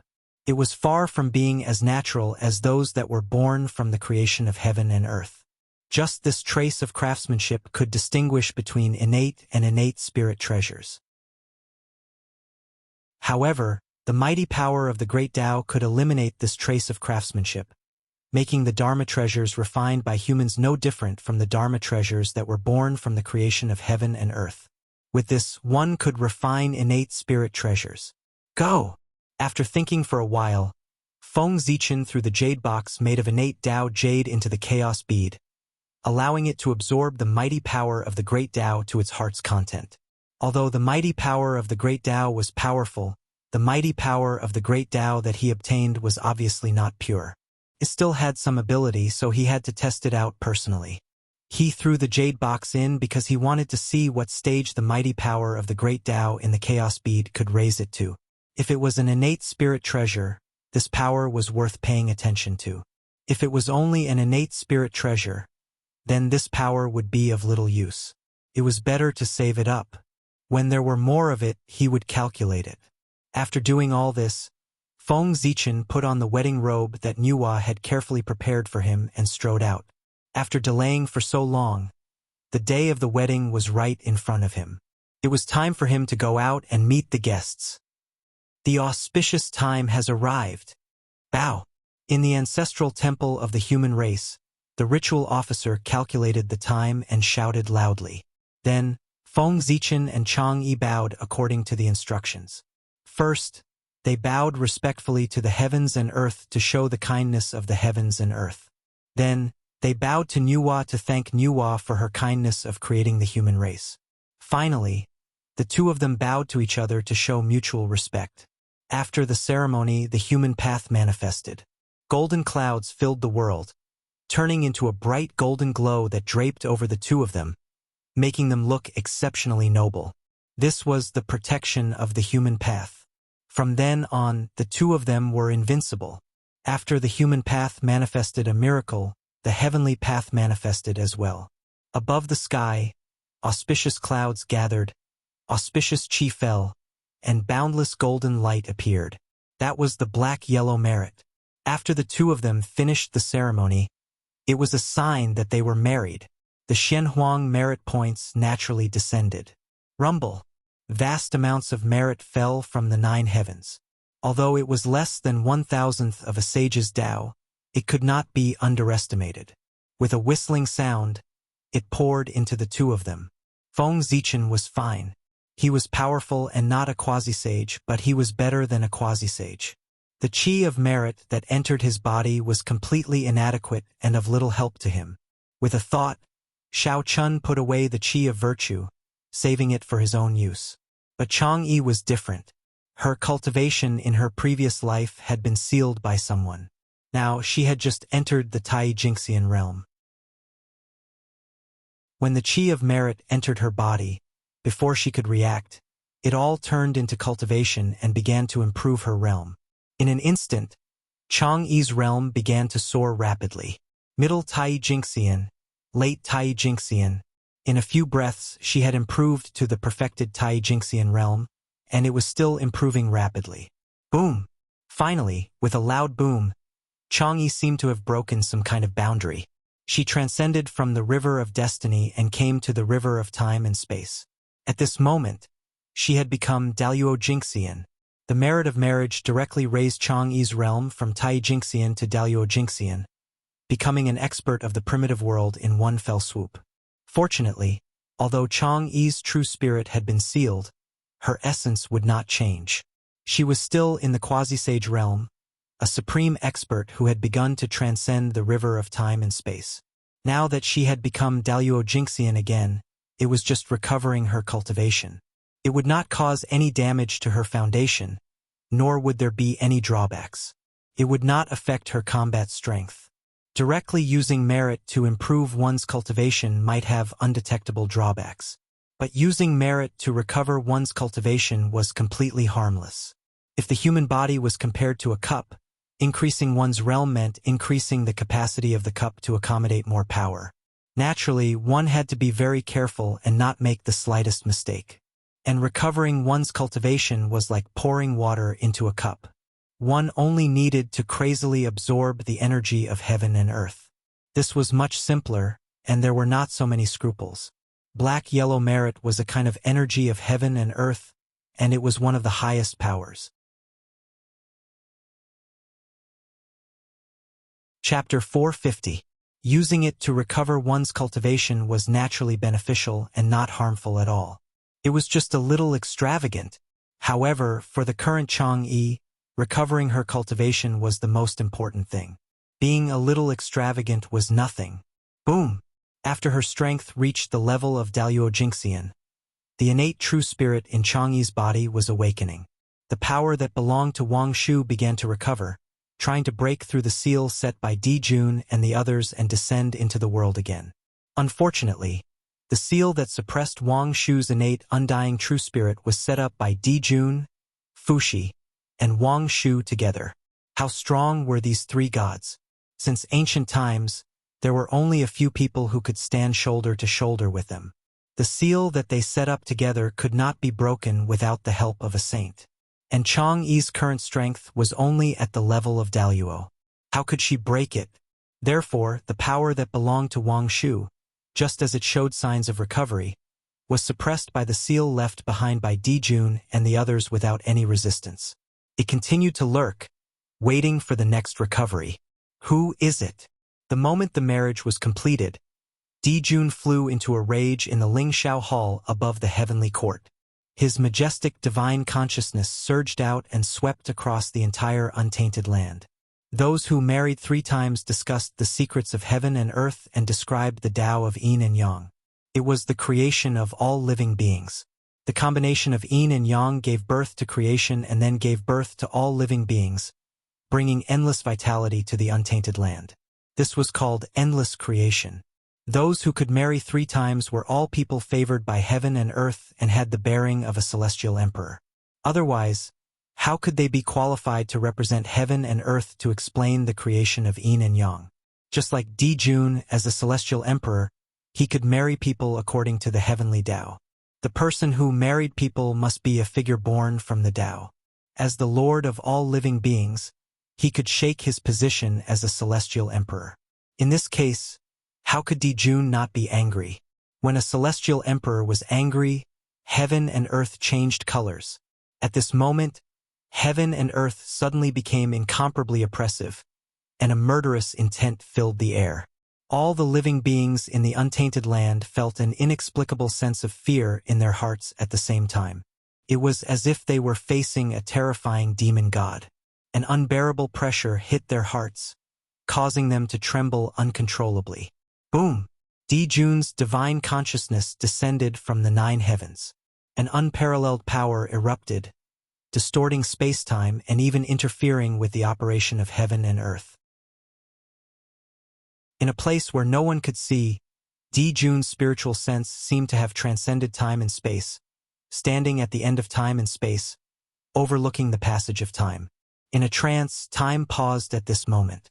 At this moment, everything that had happened in the untainted land was clearly reflected in Dijun's mind. Feng Zichen, do you know that you're courting death? In an instant, Dijun found the source of everything, the human Feng Zichen.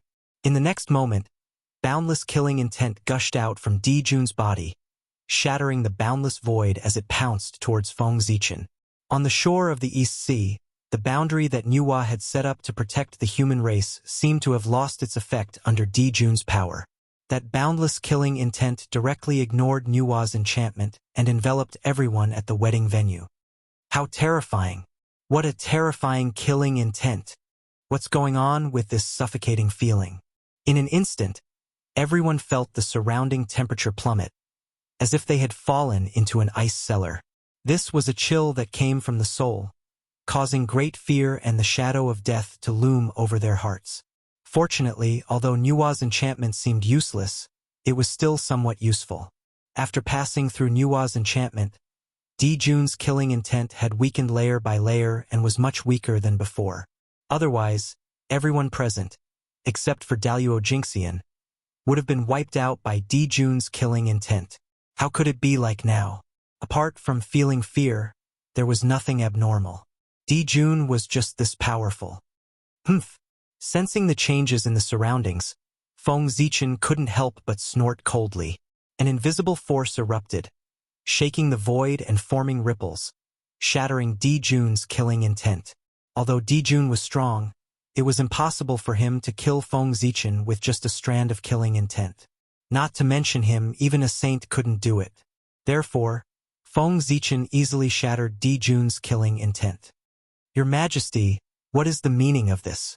After doing all this, Feng Zichen asked in a deep voice.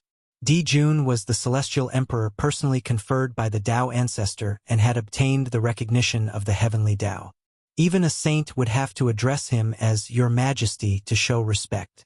Feng Zichen was naturally no exception. In the sky above the East Sea, Dijun's shadow silently appeared. He stared coldly at Feng Zichen and didn't say anything for a long time. In the end, he said silently, "You're very good, primordial sword ancestor, sorcerer of the witch race, great Taoist priests Pangu, human emperor Zichen clan. I admit that I underestimated you previously. I didn't expect you to cause such a big commotion.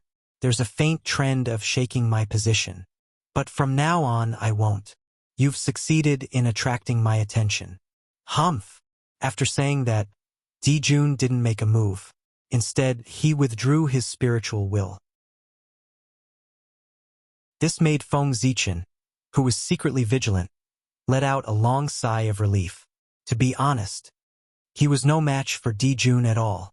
Although he was the great Taoist priest and Daluo Jingxian was invincible, Di Jun's realm was half-step primordial chaos. He had long surpassed the scope of Daluo Jingxian and mastered incredible power. He could subvert cognition and distort concepts. Don't underestimate this half-step. This was the gap between heaven and earth. This was an insurmountable gap. One was to prove the Tao and verify the Tao. The other was to achieve the Tao and be the Tao. Their strength couldn't be compared. Feng Zichen could roughly guess the reason why Di Jun didn't make a move today. It wasn't that he wasn't confident in killing him, but that he didn't have the courage to fight an all-out war with the witch race. He didn't want to offend Nuwa, who was behind him. After all, Feng Zichen was also a sorcerer of the witch race. Nuwa was the face of the primordial world. If Di Jun attacked him, the 12 ancestral sorcerers wouldn't sit back and watch. Nuwa wouldn't sit back and watch. In this way, the range of the impact would be wide. If things went wrong, it might trigger the great battle of the liches in advance. And Di Jun would never allow such a thing to happen. The current demon race was not prepared to fight an all-out war with the witch race. If they fought rashly, the chances of winning were not very high. Moreover, even if they could win, the price was not something that the current demon race could bear. Thinking of this, Di Jun retreated and didn't kill Feng Zichen. He didn't kill him today for a better future. When the demon race defeated the witch race, a mere Taoist priest would be nothing. Phew! Di Jun's retreat not only made Feng Zichen heave a sigh of relief, but also made everyone present heave a sigh of relief. It was as if a huge stone hanging in their hearts had finally fallen to the ground. Di Jun had put too much pressure on them. The feeling of not being in control of life and death was even more unforgettable. Speaking of which, most of the people present had grown up listening to the legend of Di Jun. They had lived under his majesty since they were young. It was inevitable that they were afraid of him. The celestial emperor is still so terrifying. At this moment, not only the people at the wedding venue, but also the countless living beings in the primordial world once again felt the power of the celestial emperor. After all, Di Jun's killing intent was earth-shattering. The entire primordial world was alarmed. Countless living beings prostrated themselves under his majesty and trembled. The scene was too terrifying. Who wouldn't be afraid? Ever since the birth of the 6 saints, the celestial emperor's majesty had been declining day by day. As a result, many people of the new generation did not take the celestial emperor seriously and thought that in the primordial world, the saints were the most powerful. But today, Di Jun had used his invincible strength to tell the world that he was not a match for Yi Qingtang. The primordial world was still his world.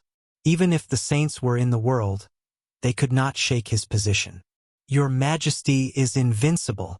The heavenly court, the 3 palaces, 6 courtyards, and 72 palaces, as well as Zhouxing and hundreds of millions of small stars.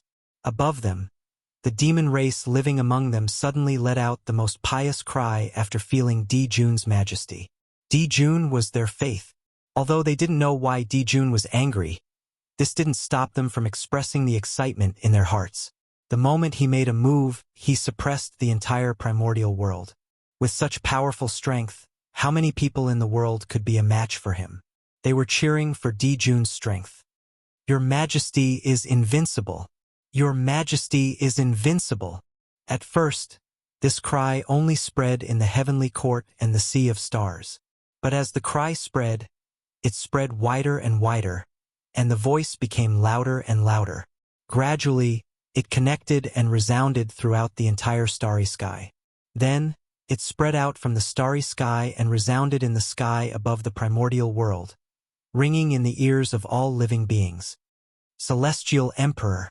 In a trance, the image of a majestic emperor seemed to appear in the hearts of all living beings.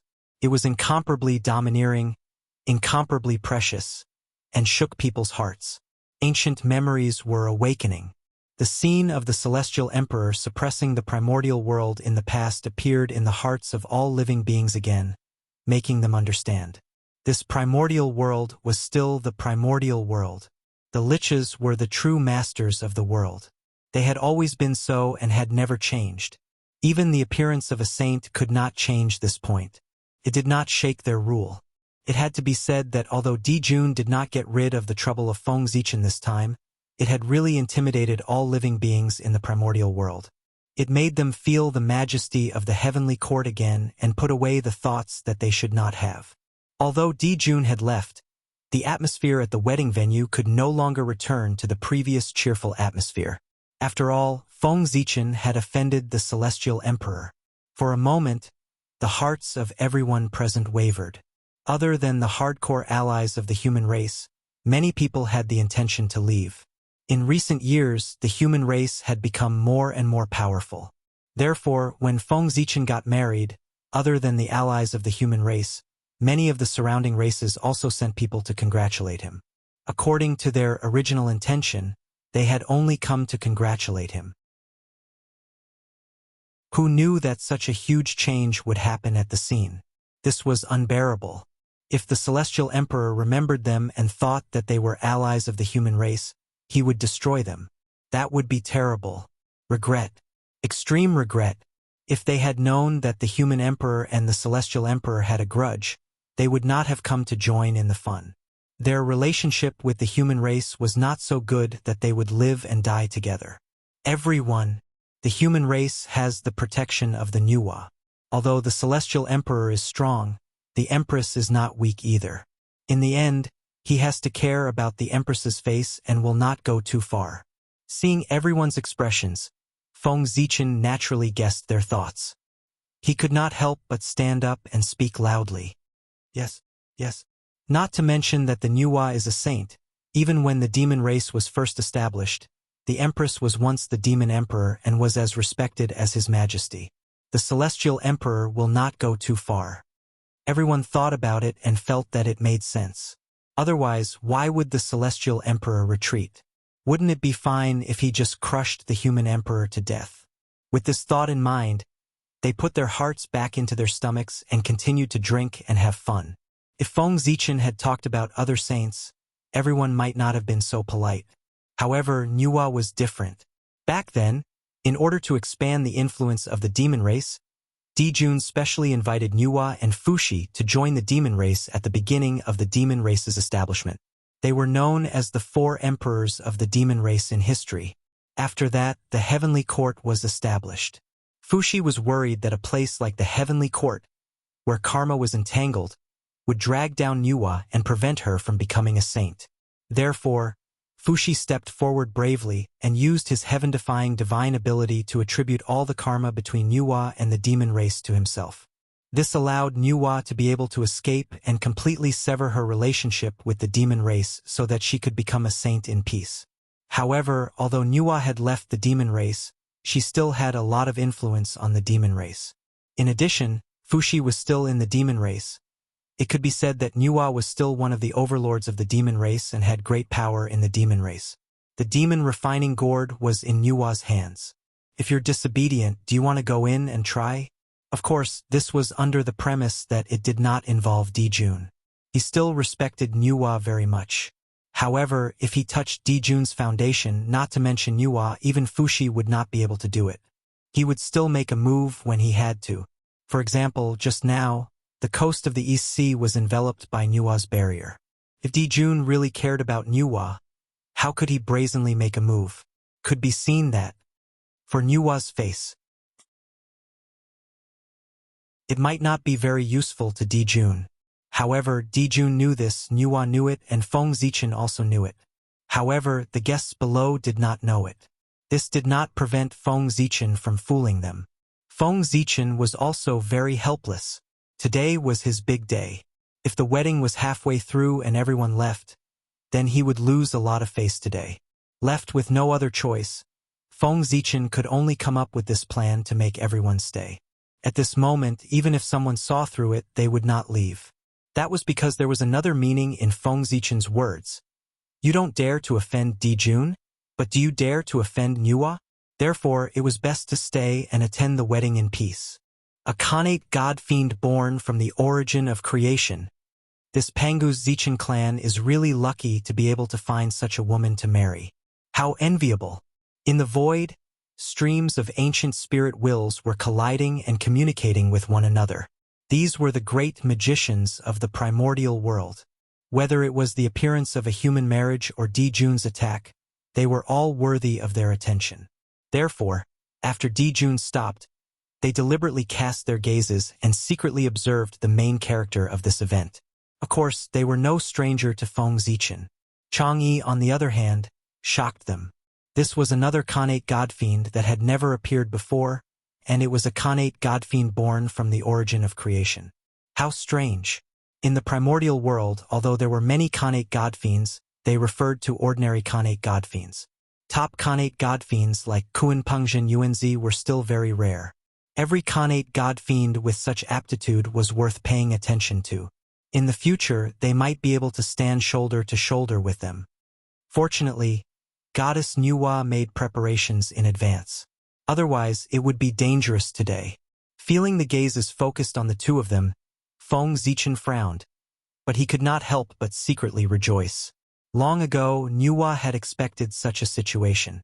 She deliberately tampered with Chang'e and used the origin of creation to conceal Chang'e's true identity.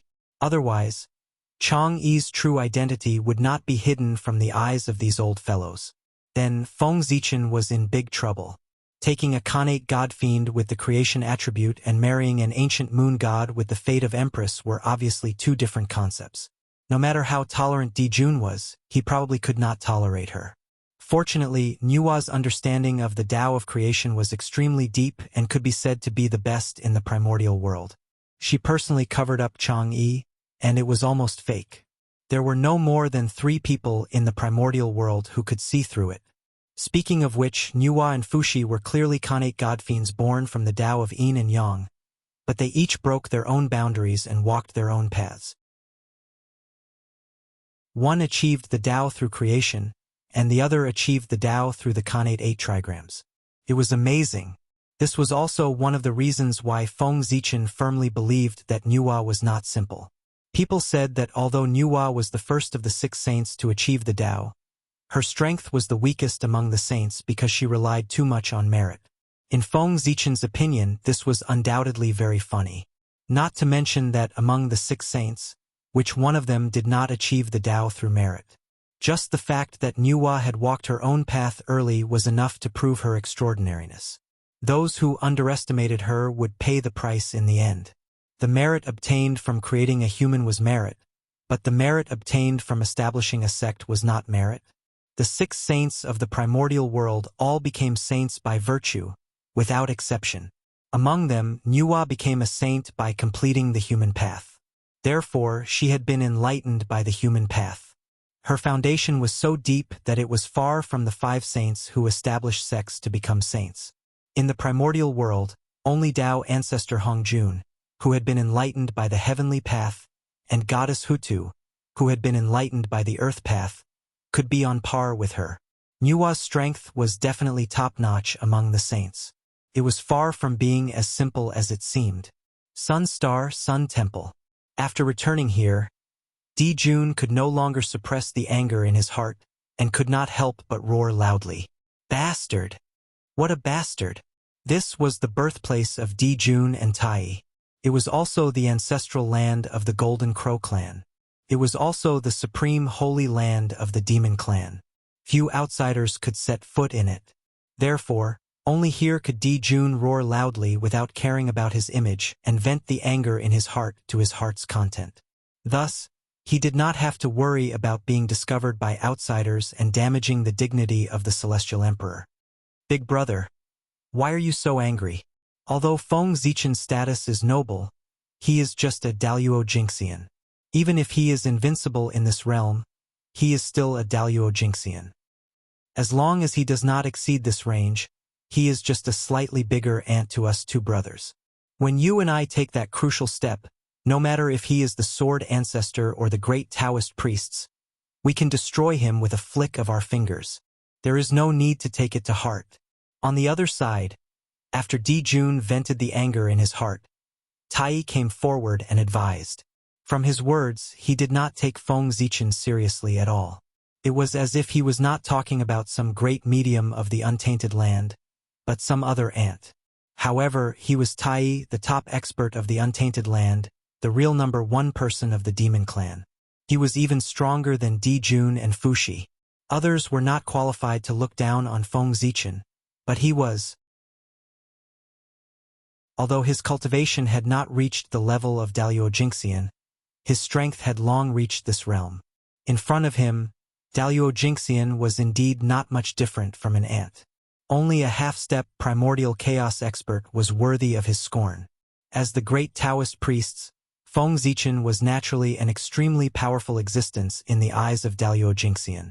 However, in the eyes of a half-step primordial chaos overlord, he was nothing. Without personally touching the realm of the primordial chaos Dao realm, one would never know the power of that realm. It was the Dao, the truth, and the law. This power was endless and contained everything. The current untainted land was different from the untainted land in Feng Zichen's memory. Its overall strength had improved by a level. Experts of the great perfection of the sage-to-be were no longer the peak below the saint. Above them, there was the existence of half-step primordial chaos. This was the current peak of the untainted land. However, it might not be long before half-step primordial chaos experts were eliminated. This was because Di Jun, Tai, Di Jiang, and the leaders of the shaman and demon clans were about to take the last half-step and cultivate to the primordial chaos Dao realm, which was comparable to the saints. At that time, the saying that the saints were invincible would really become a legend. Sigh. Originally, after Feng Zichen became the great Taoist priests, he should have been the strongest existence below the saints. However, under his manipulation, the strength of the untainted land had been promoted as a whole. As a result, although his strength was strong, he was far from being invincible. He was still suppressed by others. Fate was playing tricks on people. This was nothing more than that. Second brother, you don't understand. Shaking his head, Di Jun replied. I don't understand? I don't understand again. Or is big brother worried that he will be one step ahead of the two of us and become the primordial chaos Dalio Jinxian before us? Seeing Di Jun like this, Tai felt a little sad. Ever since the fall of the 9 golden crows, Di Jun's invincible Dao heart had been flawed. He was no longer as great as before. Therefore, when he spoke, he could not help but have a hint of provocation, trying to reawaken Di Jun's ambition. Sure enough, although the provocation was simple, it was extremely useful. After listening to Tai's provocation, Di Jun's eyes could not help but turn cold. Afraid? Why would I be afraid? If it weren't for the witch race and fellow Taoist Nuwa, I could kill him with one finger. As if he was very dissatisfied with Tai's words, Di Jun's tone could not help but carry a trace of displeasure, and the aura on his body was released. Boom! At this moment, Di Jun's aura was like a rainbow. The aura of the Emperor was vast and mighty. The aura of the Celestial Emperor was completely displayed. It suppressed the universe and swept across the myriad worlds. However, there was no joy in Tai's heart, only sadness. He could not go back. He really could not go back. Di Jun was no longer the Di Jun from before. If it were in the past, when Tai used such a shallow provocation, Di Jun would only laugh it off. He would not have such a big reaction like today.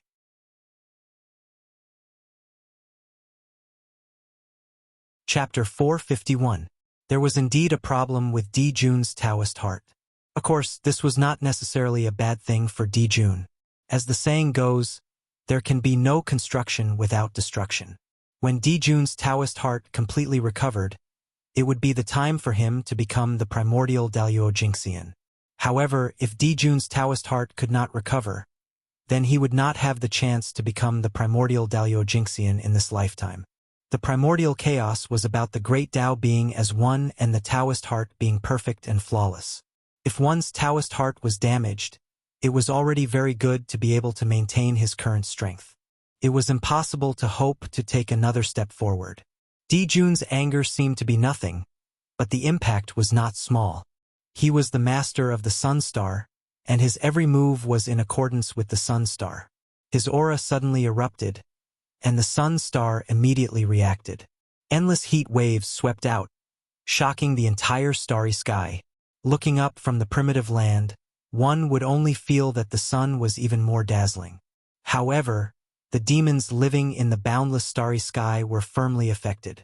They felt that the surrounding yang energy suddenly rose, and a terrifying high temperature attacked, burning everything like a furnace. For a moment, most of the demon warriors could not help but tremble in fear. They did not know who had angered his majesty, causing him to be furious. Big brother, calm down. There were thousands of thoughts in his heart, but Tai Yi did not show any of them. He stepped forward and came to Di Jun's side to calm him down. Little brother, your method of goading me into action isn't very clever. However, it is extremely useful. At this moment, Di Jun suddenly calmed down and said to Tai Yi with a smile.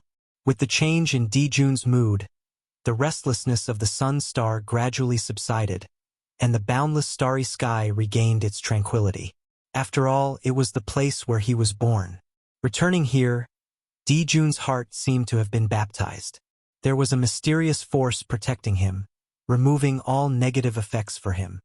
Big brother, has your Taoist heart recovered? Seeing the change in Di Jun, Tai Yi was overjoyed and hurriedly asked. At this moment, Di Jun was what Di Jun should be like in his heart. Confident, flamboyant, fierce.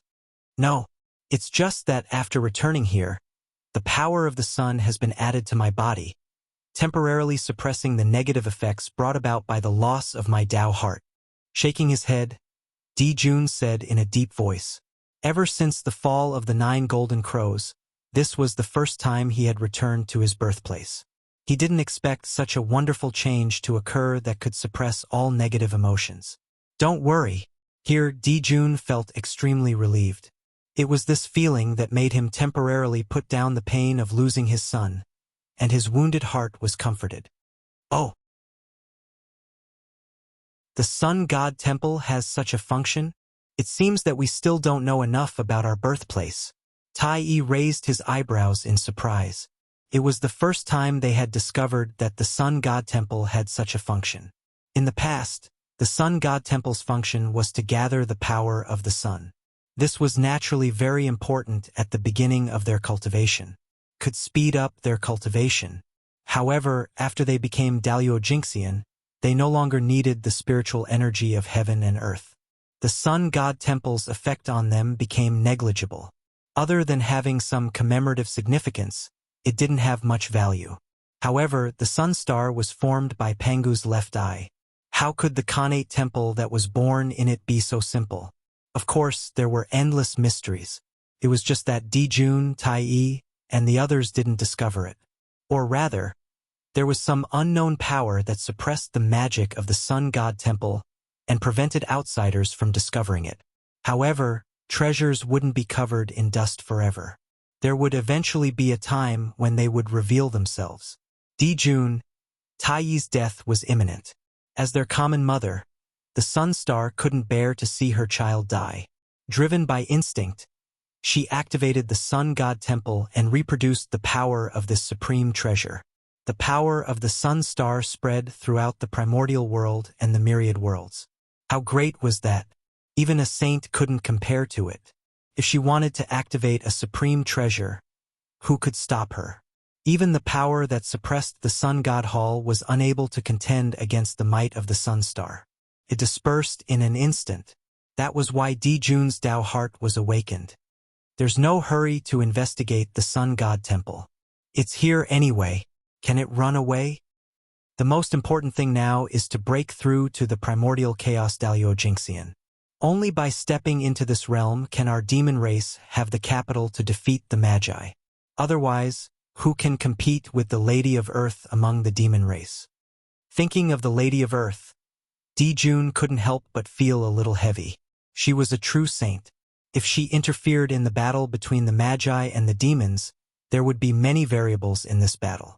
Although if Di Jun asked Nuwa to deal with the Lady of Earth using their relationship with the demons back then, Nuwa would definitely not refuse. However, It was not Di Jun's character to place his hopes on others. If his hopes were not on himself, it would always make him feel uneasy. Therefore, it was better to place his hopes on himself. In the end, people still had to rely on themselves. Breaking through to the primordial chaos was the only way Di Jun could think of to deal with the Lady of Earth with his own strength.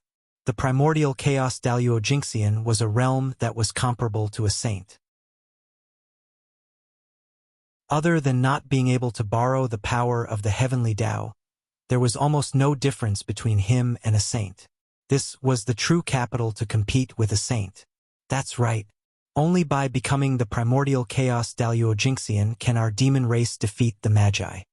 Nodding, Tai said with a solemn expression. The shaman tribe was too blessed by the heavens. As a race formed from Pangu's bloodline, other than being tainted by the baleful aura of the heavens, they did not have any flaws. They could be said to be perfect. The demon race could not compare to them. It could be said that since the birth of the demon race, they had been suppressed by the Magi. Even if the demon race occupied Zhouxing, occupied the heaven realm, and established the heavenly court, they only had the capital to compete with the Magi. They could not win the battle and were still at a disadvantage. Since the Sun God Temple can suppress the injuries on my Tao heart, I'll cultivate in seclusion here and strive to reach the primordial chaos Tao realm as soon as possible. With a thought, Di Jun made a decision. If he wanted to recover his Tao heart and break through to the primordial chaos Tao realm in the shortest time possible, he could only do it here. In other places, although Di Jun was confident that he could reach the primordial chaos Tao realm, it would take a long time. Now, the great battle between the Magi and the demon race was imminent. What the demon race lacked the most was time. Di Jun could not delay. Oh, don't worry, big brother. Just cultivate in seclusion. I'm about to break through too. When the time comes, you and I will reach the Tao together. If word gets out, it will be a good story. It's just a pity that fellow Taoist Fuxi hasn't accumulated enough. He's still quite a distance away from becoming a primordial chaos Daluo Jingxian. I'm afraid he won't be able to break through before the battle between the Magi and the demon race. Seeing Di Jun like this, Tai was naturally happy. However, when he thought of Fuxi, he felt that it was a pity. In terms of aptitude, they were all Khanate saints. Fuxi was not inferior to the two brothers. In terms of status, the three of them were all the three emperors of the demon race. The difference in status was not big. However, even so, Di Jun, Tai and Tai were still a step away from reaching the primordial chaos Tao realm. As for Fuxi, he was still quite a distance away. He was far inferior to the two of them. The reason was because of the difference in birth. Di Jun and Tai were born on the sun star. It could be said that they were born from the top of the primordial world.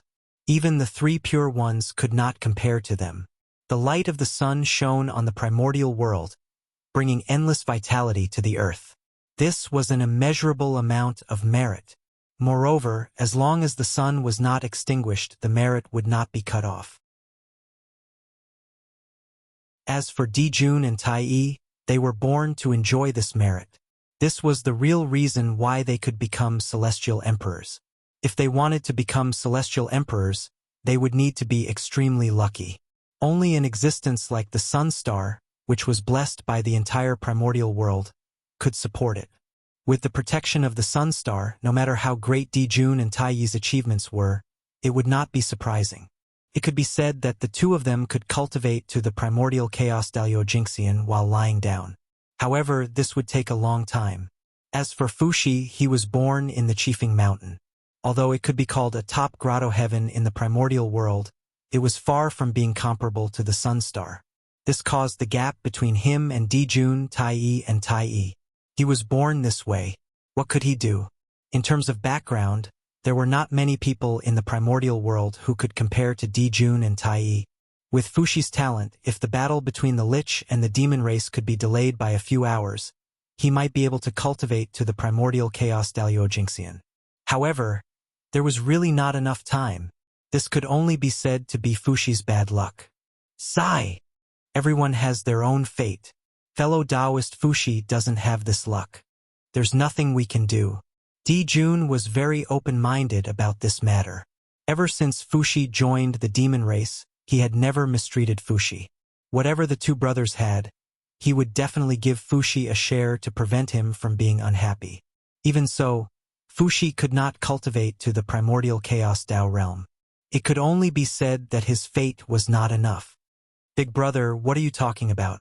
If fellow Taoist Fuxi also reaches the primordial chaos Tao realm, wouldn't we have a higher chance of winning against the witch race? Di Jun's attitude vaguely made Tai Yi a little unhappy. He knew that Di Jun did not like Nuwa and Fuxi very much. If not for the fact that the witch race was so powerful that the two brothers could not compete with them, Di Jun would not have invited Fuxi and Nuwa to join the demon race, nor would he have given them such a high status.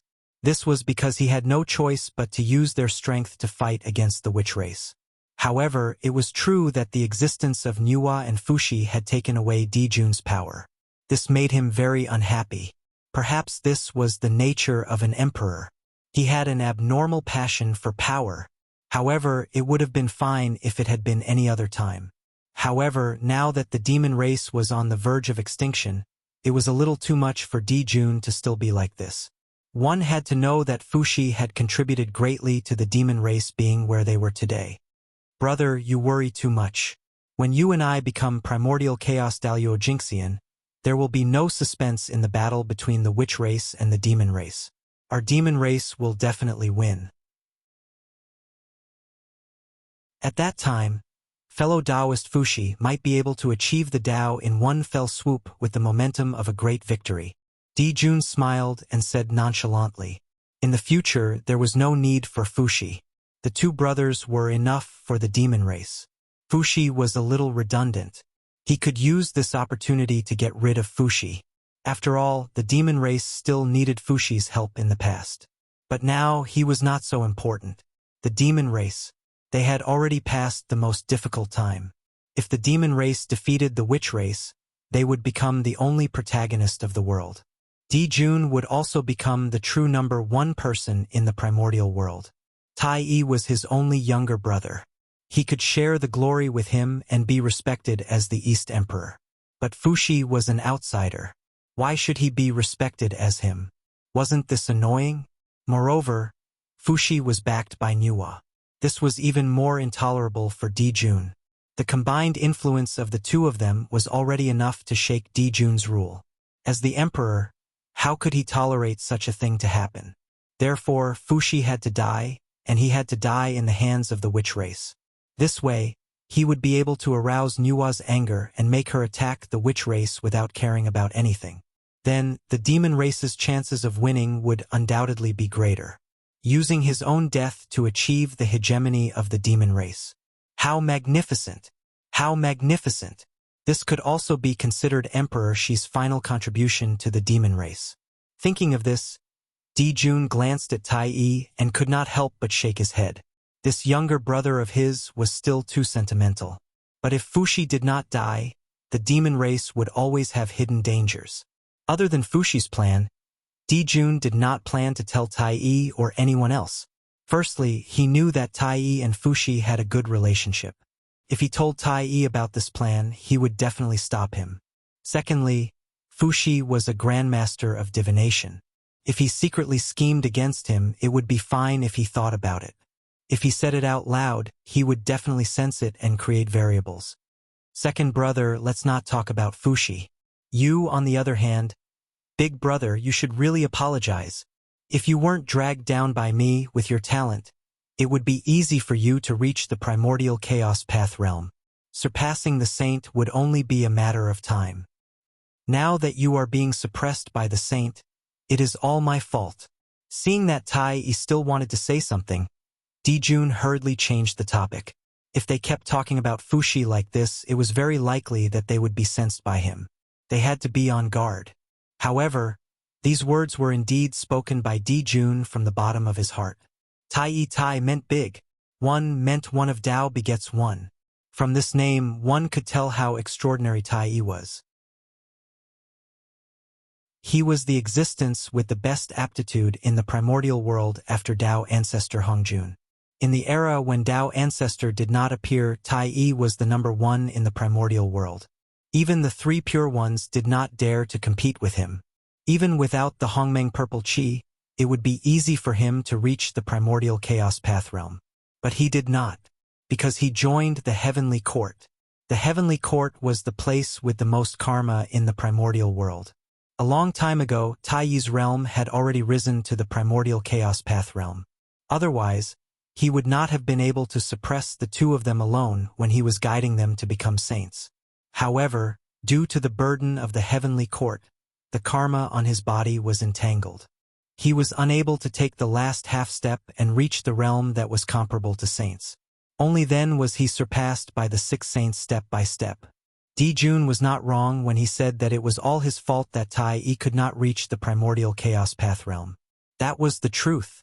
It was also what Dijun felt guilty about.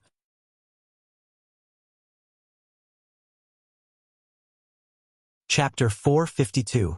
If he had known that the heavenly court would drag down Tai's cultivation, Dijun would not have let Tai join the heavenly court no matter what. His original intention of establishing the heavenly court was to gather the providence of heaven and earth to assist the two of them in their cultivation. However, things did not go as he wished. He did gain benefits, but Tai did not. Dijun regretted it. Without the heavenly court, Tai would have attained the Tao early on primordial chaos Dalio Jinxian. Even if he was not as fast as the 6 saints, he would not be much slower. He would not be farther and farther away like today. On the path of cultivation, one step slower would lead to another. Especially for people with outstanding talent like them, if they were one step slower, it would be difficult for them to catch up. Unfortunately, when Dijun realized this, it was already too late. The karma between Tai and the heavenly court had long been entangled. It was almost impossible for him to escape and leave. He could only brace himself and continue forward. Nuwa was more alert. She had escaped early and escaped the quagmire of the heavenly court. If Tai had left with Nuwa back then, his fate today might have been very different. Dijun established the heavenly court and achieved himself, but he destroyed Tai. It was not an exaggeration to say that he had used Tai's future to exchange for his own. If such a thing had happened between other brothers, they would have fallen out long ago. However, Dijun and Tai were different. The friendship between them was too strong. Their brotherhood was moving. It was even better than the relationship between the 12 ancestral shamans. Dijun could scheme against everyone, but he would not scheme against Tai. Tai's strength was clearly stronger than Dijun's. He also possessed the Khanate cardinal treasure, the Bell of Chaos.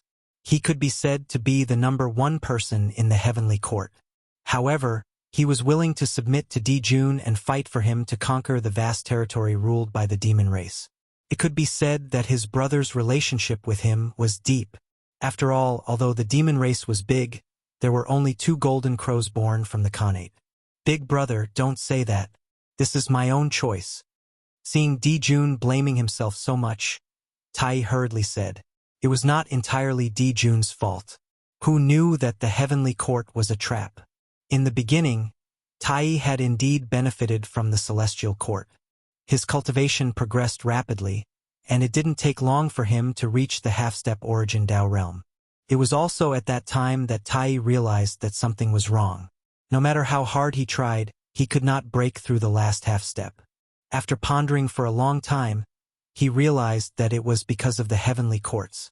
Unfortunately, he understood it too late. Besides, it's not necessarily a bad thing to be stuck in the realm for so many years. This will make my foundation more solid, and my accumulation more profound. With a strong foundation, I may not be weaker than the 3 pure ones. After a while, seeing that his persuasion was useless, Tai changed his words and continued persuading. That's true. Second brother's talent is the best in the primordial world. Even if he attained the Tao later than the 3 pure ones, he would still be weaker than them. As expected, Dijun's eyes lit up when he heard Taiyi's words. Tai's talent was indisputable. There were many Khanate saints in the primordial world, but Tai was the only one who was born with a Khanate cardinal treasure. This explained everything. It was not impossible for Tai to overtake others on the path of cultivation. Second brother, it's good that you're confident. Big brother, you have to work hard too. Otherwise, when you become a primordial chaos Daluojinxian and I'm still in the Sage-to-be realm, I'll be letting you down for all these years.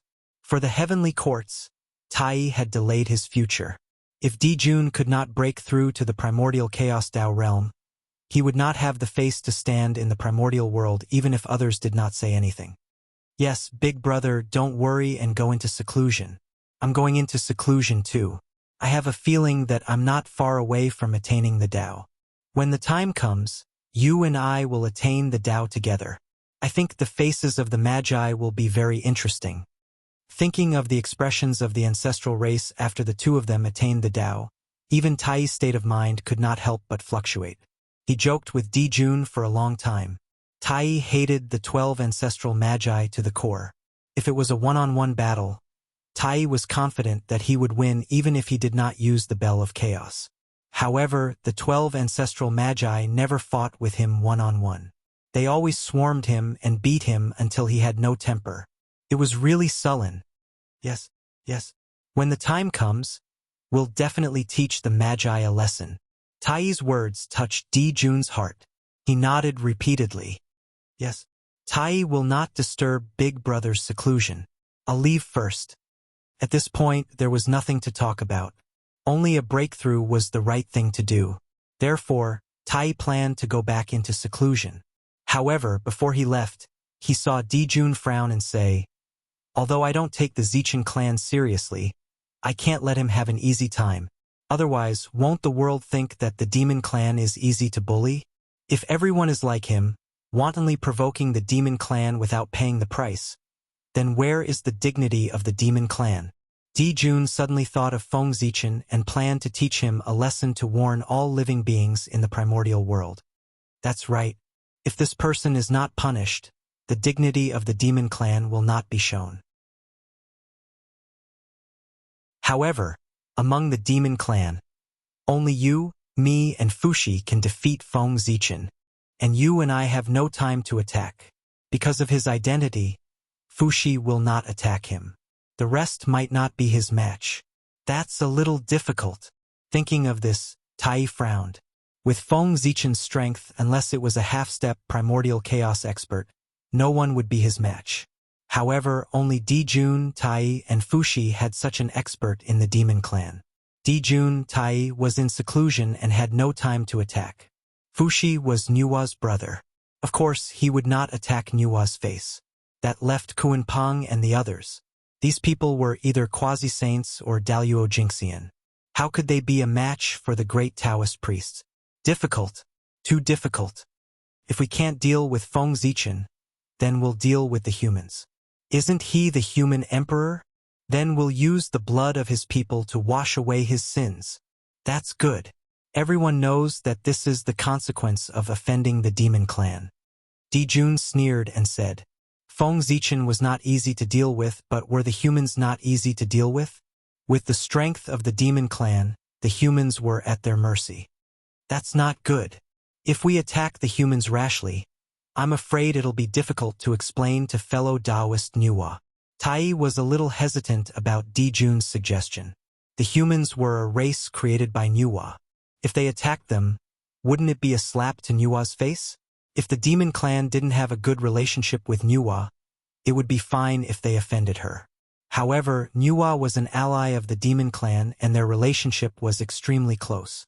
Wouldn't this be pushing Nua out? Second brother, don't worry about fellow Taoist Nua. If she cared about the past, she wouldn't have let the Zichen clan get married at this juncture. Obviously, she wants to completely separate herself from the demon clan. Speaking of Nua, Dijun's tone couldn't help but be a little angry. Feng Zichen was Nua's face in the primordial world. Nua must know that he was getting married. Perhaps she was supporting him behind the scenes. Nua knew the harm of human marriage to him, but Nua still did it.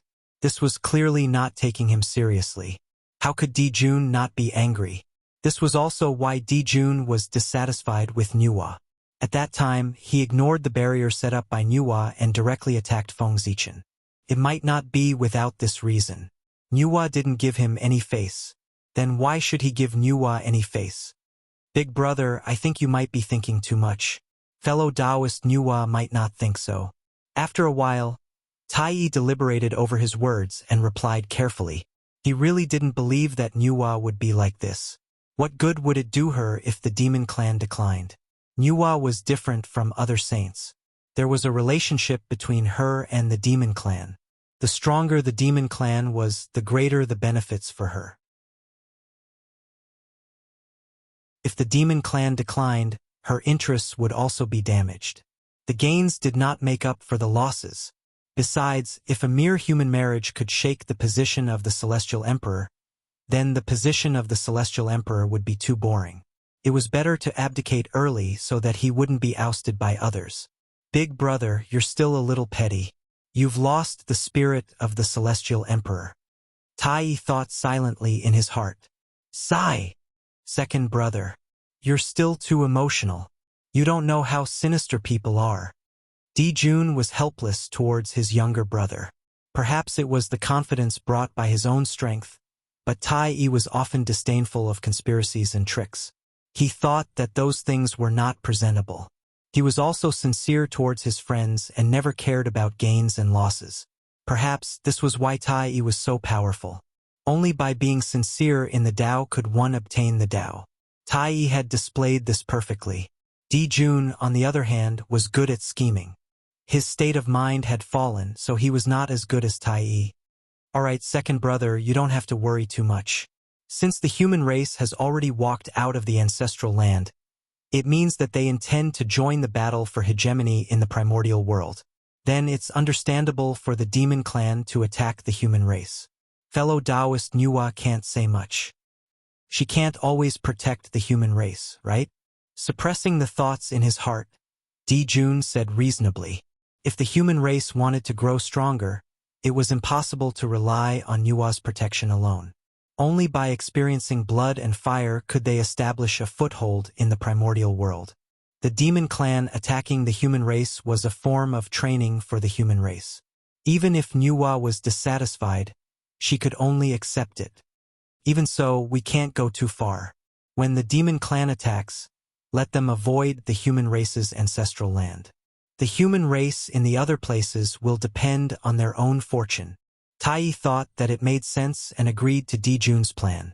However, he also added a restriction. They could not attack the human race's ancestral land to avoid completely angering Nuwa.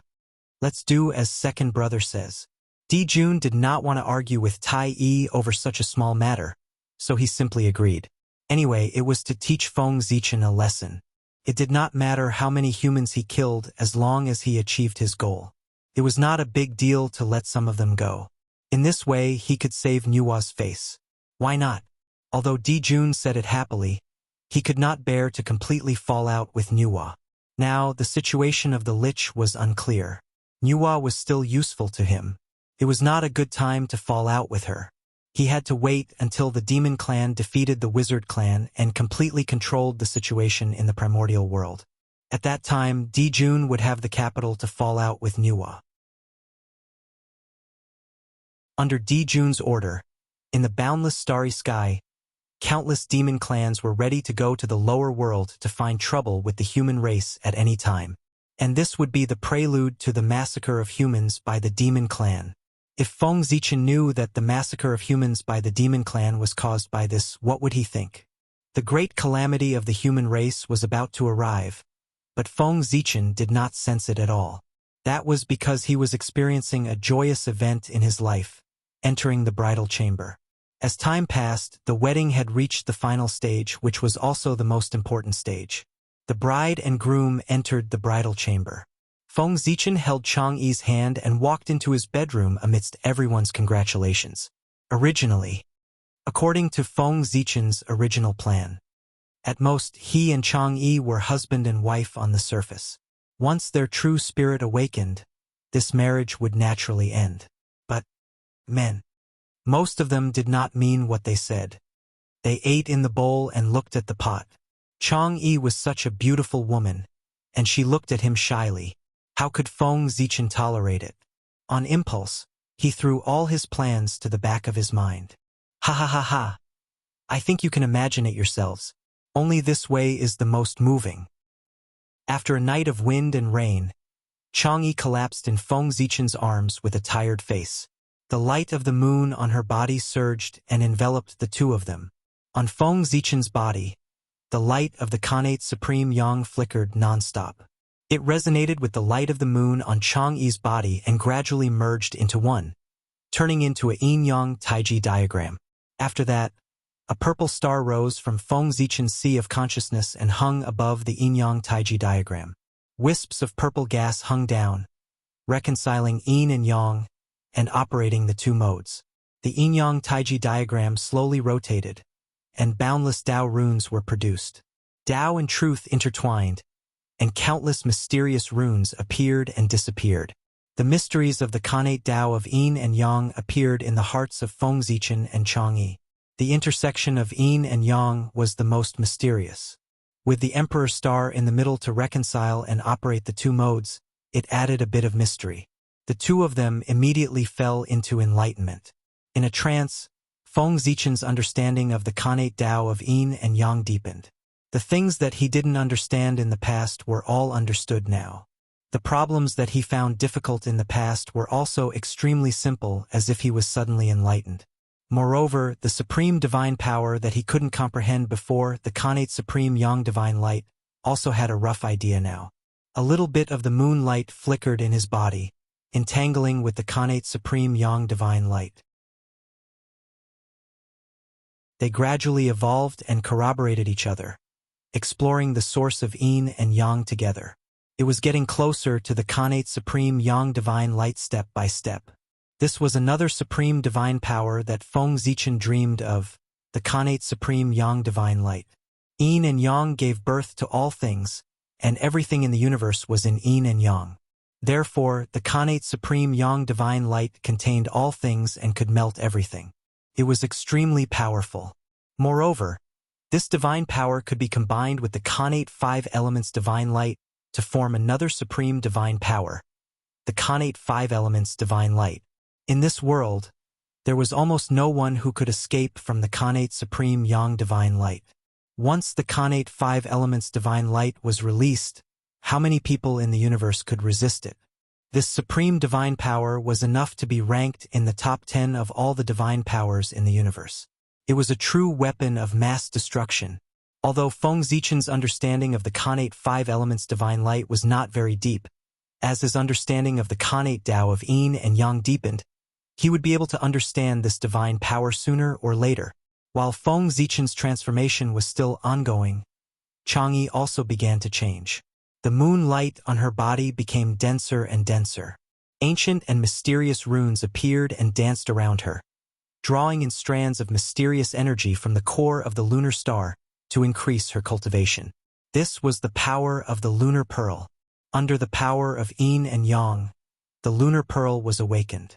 It absorbed the most fundamental energy from the lunar star to help Chang'e recover. However, with Shihi guarding the lunar star, the lunar pearl did not dare to draw in the lunar star's power on a large scale to avoid attracting Shihi's attention. It could only steal the power intermittently when Shihi was unprepared. This way, although it was beneficial to Chang'e, it was far from enough to help her break the seal.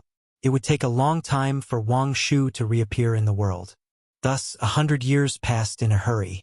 Feng Zichen and Chang'e finally woke up from their enlightenment. The two looked at each other and smiled. They put on their clothes and walked out hand in hand. However, as soon as Feng Zichen walked out of his bedroom, he sensed that the fate of the human race seemed to be in danger. It suddenly trembled violently and appeared in the sky above the human Tao imperial court. At this time, if the mortals looked up, they would see a blazing torch fire suddenly appear in the sky above the human Tao imperial court. The torch fire was incomparably hot and enveloped in five-colored light. It landed in the sky above the human Tao imperial court like the sun, shining brightly and illuminating the entire human race. Countless images of the human race appeared in the fire, playing out the history of the human race one after another. This was the history of the human race. Everything that had happened since the birth of the human race had been recorded by the fate of the human race. Around the fire and in the five-colored light, the images of the azure dragon, white tiger, vermilion bird, black tortoise, and Chelan appeared from time to time. They were the strongest allies of the human race. The five-colored light was a manifestation of the fates of the five connate races. They surrounded the torch fire, representing their strongest friendship with the human race. Look, our fates are connected and inseparable. We must advance and retreat together. That's the torch fire. It's the fates of the human race. Why did he suddenly appear? Did something happen to the human race? The young people might not recognize the origin of the torch fire, but many of the older generation had witnessed the birth of the human race's fate with their own eyes. How could they not recognize him? The fates of the human race wouldn't manifest for no reason. His appearance must be accompanied by a major event. And this major event could be good or bad. Everything was possible. For a time, the human race was in a state of panic. They didn't know what had happened. Some of the older generation went straight to the human emperor's palace, wanting to get an answer from the human emperor. However, before they could reach the palace, the torch fire suddenly moved. He grew bigger and bigger. In the blink of an eye, he had expanded by tens of thousands of times and was about to blot out the sky. Boom! Then, with a boom, a huge beam of light shot out of the torch fire and exploded in the air. It turned into tiny torch fire that fell into the human territory below.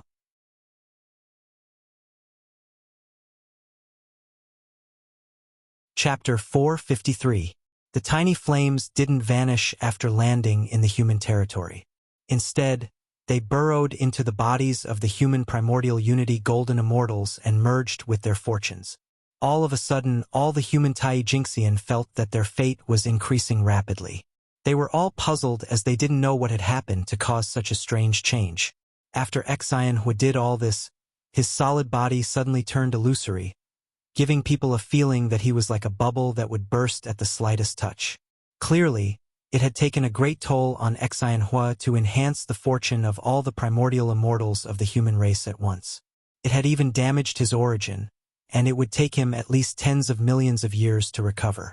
It could be said that his primordial chi was greatly damaged.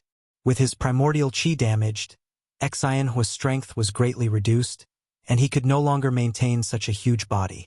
In the blink of an eye, his body began to shrink, from the size of the sun to a small flame.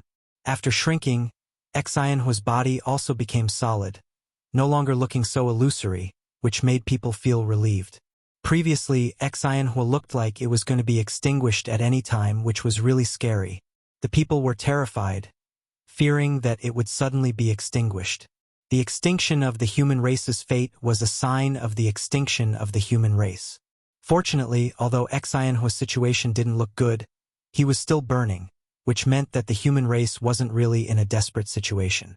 However, Xianhua was severely injured for no reason, which was obviously not a good sign, which meant that the future of the human race was bleak. The human race. The future of the human race wouldn't be safe. Thinking of Xianhua's current state, the human higher-ups couldn't help but feel worried. Xianhua was the manifestation of the human race's fate, which was the best representative of the human race's strength. The stronger he was, the stronger the human race was. And vice versa. Now that Xianhua was about to be extinguished, it was reflected on the human race, which meant that even if the human race wasn't facing the extinction of the human race, it was not far away. A great disaster was coming. With this thought, the human experts rushed to the human sovereign palace to see if the human sovereign had a way to resolve this crisis. After all, the human emperor was not only the strongest in the human tribe, but he was also one of the top 10 figures in the entire untainted land. There were not many things that could trouble him. They couldn't solve the crisis of the human race, but it didn't mean that the human emperor couldn't. This is, putting aside the thoughts of the human experts, Feng Zichen couldn't help but feel shocked when he saw the strange scene outside the palace. He knew what was going on. This was the blessing of the clan's fate. This was something that would only happen when the fate of the clan was in danger of being exterminated. In other words, Xianhua had sensed that the human race was on the brink of extinction. That was why he showed himself without being summoned and even consumed his own essence to increase the fortune of the human experts. This was Xianhua trying his best to raise the prowess of the human experts so that they could better deal with the upcoming calamity. That was the most frightening part. After all, over the years, with Feng Zichen's efforts and the rapid development of the human race, Xianhua's prowess was already comparable to the experts of Sage-to-be perfection. It was such a strong prowess that was still unstoppable in the face of the impending calamity of the human race. It was imaginable how terrifying this calamity would be. Needless to say, that calamity must be the monster race's massacre calamity. Only such a calamity would put Xianhua in danger of being exterminated. After so many years, what's supposed to come is finally coming. The monster race's massacre calamity is coming. Even though Feng Zichen was prepared for this calamity, he was still a little shocked when it really came. The human race really couldn't fight against the monster race. Even if they were 100 times stronger, even if they had the help of the 5 innate races, they still wouldn't be a match for the monster race. One of the 2 strongest innate races in history, the monster race that could make even the sages wary, their prowess wasn't bragging but fighting. The human race was just a postnatal race that was born less than 10 million years ago. How could they fight against the monster race that dominated the untainted land and occupied Zhousing for billions of years? Could it be that the monster race were all idiots? Billions of years of development couldn't compare to 1,000,000 years of development of the human race. The human race fighting against the monster race was undoubtedly like hitting a rock with an egg. But even so, Feng Zichen still wanted to fight against the monster race. If he didn't fight against the monster race, was he going to wait for death with his arms tied? How could the monster race let the human race go just because they didn't resist? No, if they didn't resist, it would only encourage the monster race's arrogance. Therefore, they had to fight. There were still 3 nails in a rotten ship. Not to mention a huge human race. Even if they couldn't win, they had to break a few teeth of the monster race. They had to let the world know that the human race didn't lack iron-blooded people. This battle could only be fought to the death. Other than that, there was no other way. The gap was too big. Besides, everything that the human race had was the result of Feng Zichen and the human race's hard work. Who could take it lying down and watch it be destroyed by the monster race? If they fought, they would die. If they didn't fight, they would die. Then fight. Fight hard. Killing 1 was enough. Killing 2 was a profit. Chang'e, go down and comfort the clansmen. I'll go to the human emperor palace to discuss with the elders. After turning his head and instructing Chang'e, Feng Zichen strode towards the human emperor palace. Originally, Feng Zichen should have personally comforted the clansmen. However, husband and wife were one. After he and Chang'e got married, Chang'e could represent him in this kind of matter to comfort the people.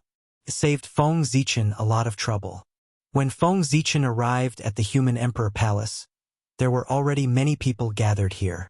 And these people weren't just the elders of the human race. There were almost all the experts of the human race. None of these experts were weaker than the perfected Tai Jingxian.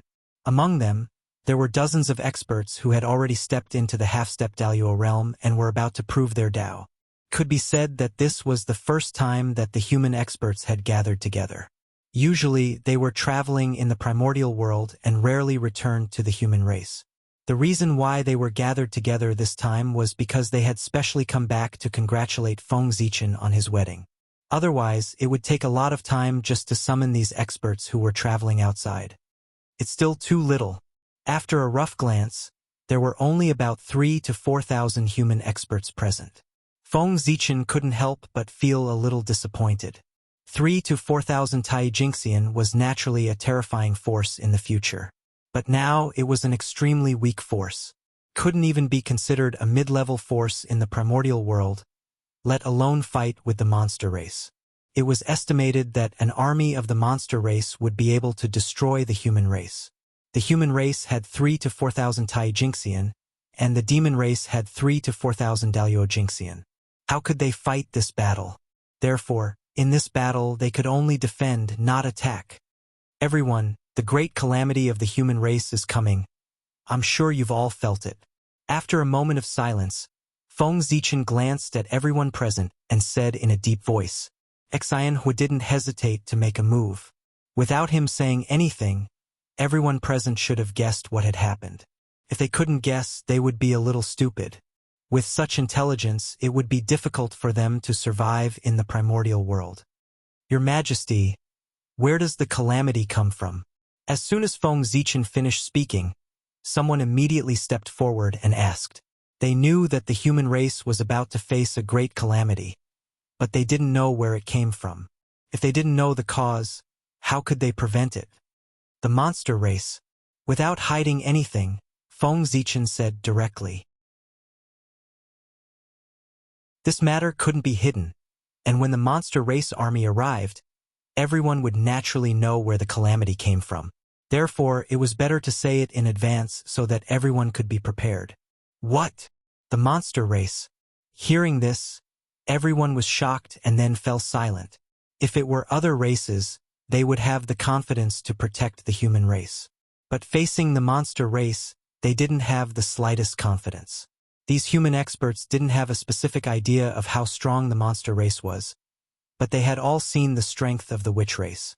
There were countless primordial unity golden immortals, zenith heaven golden immortals, and dozens of quasi-saints.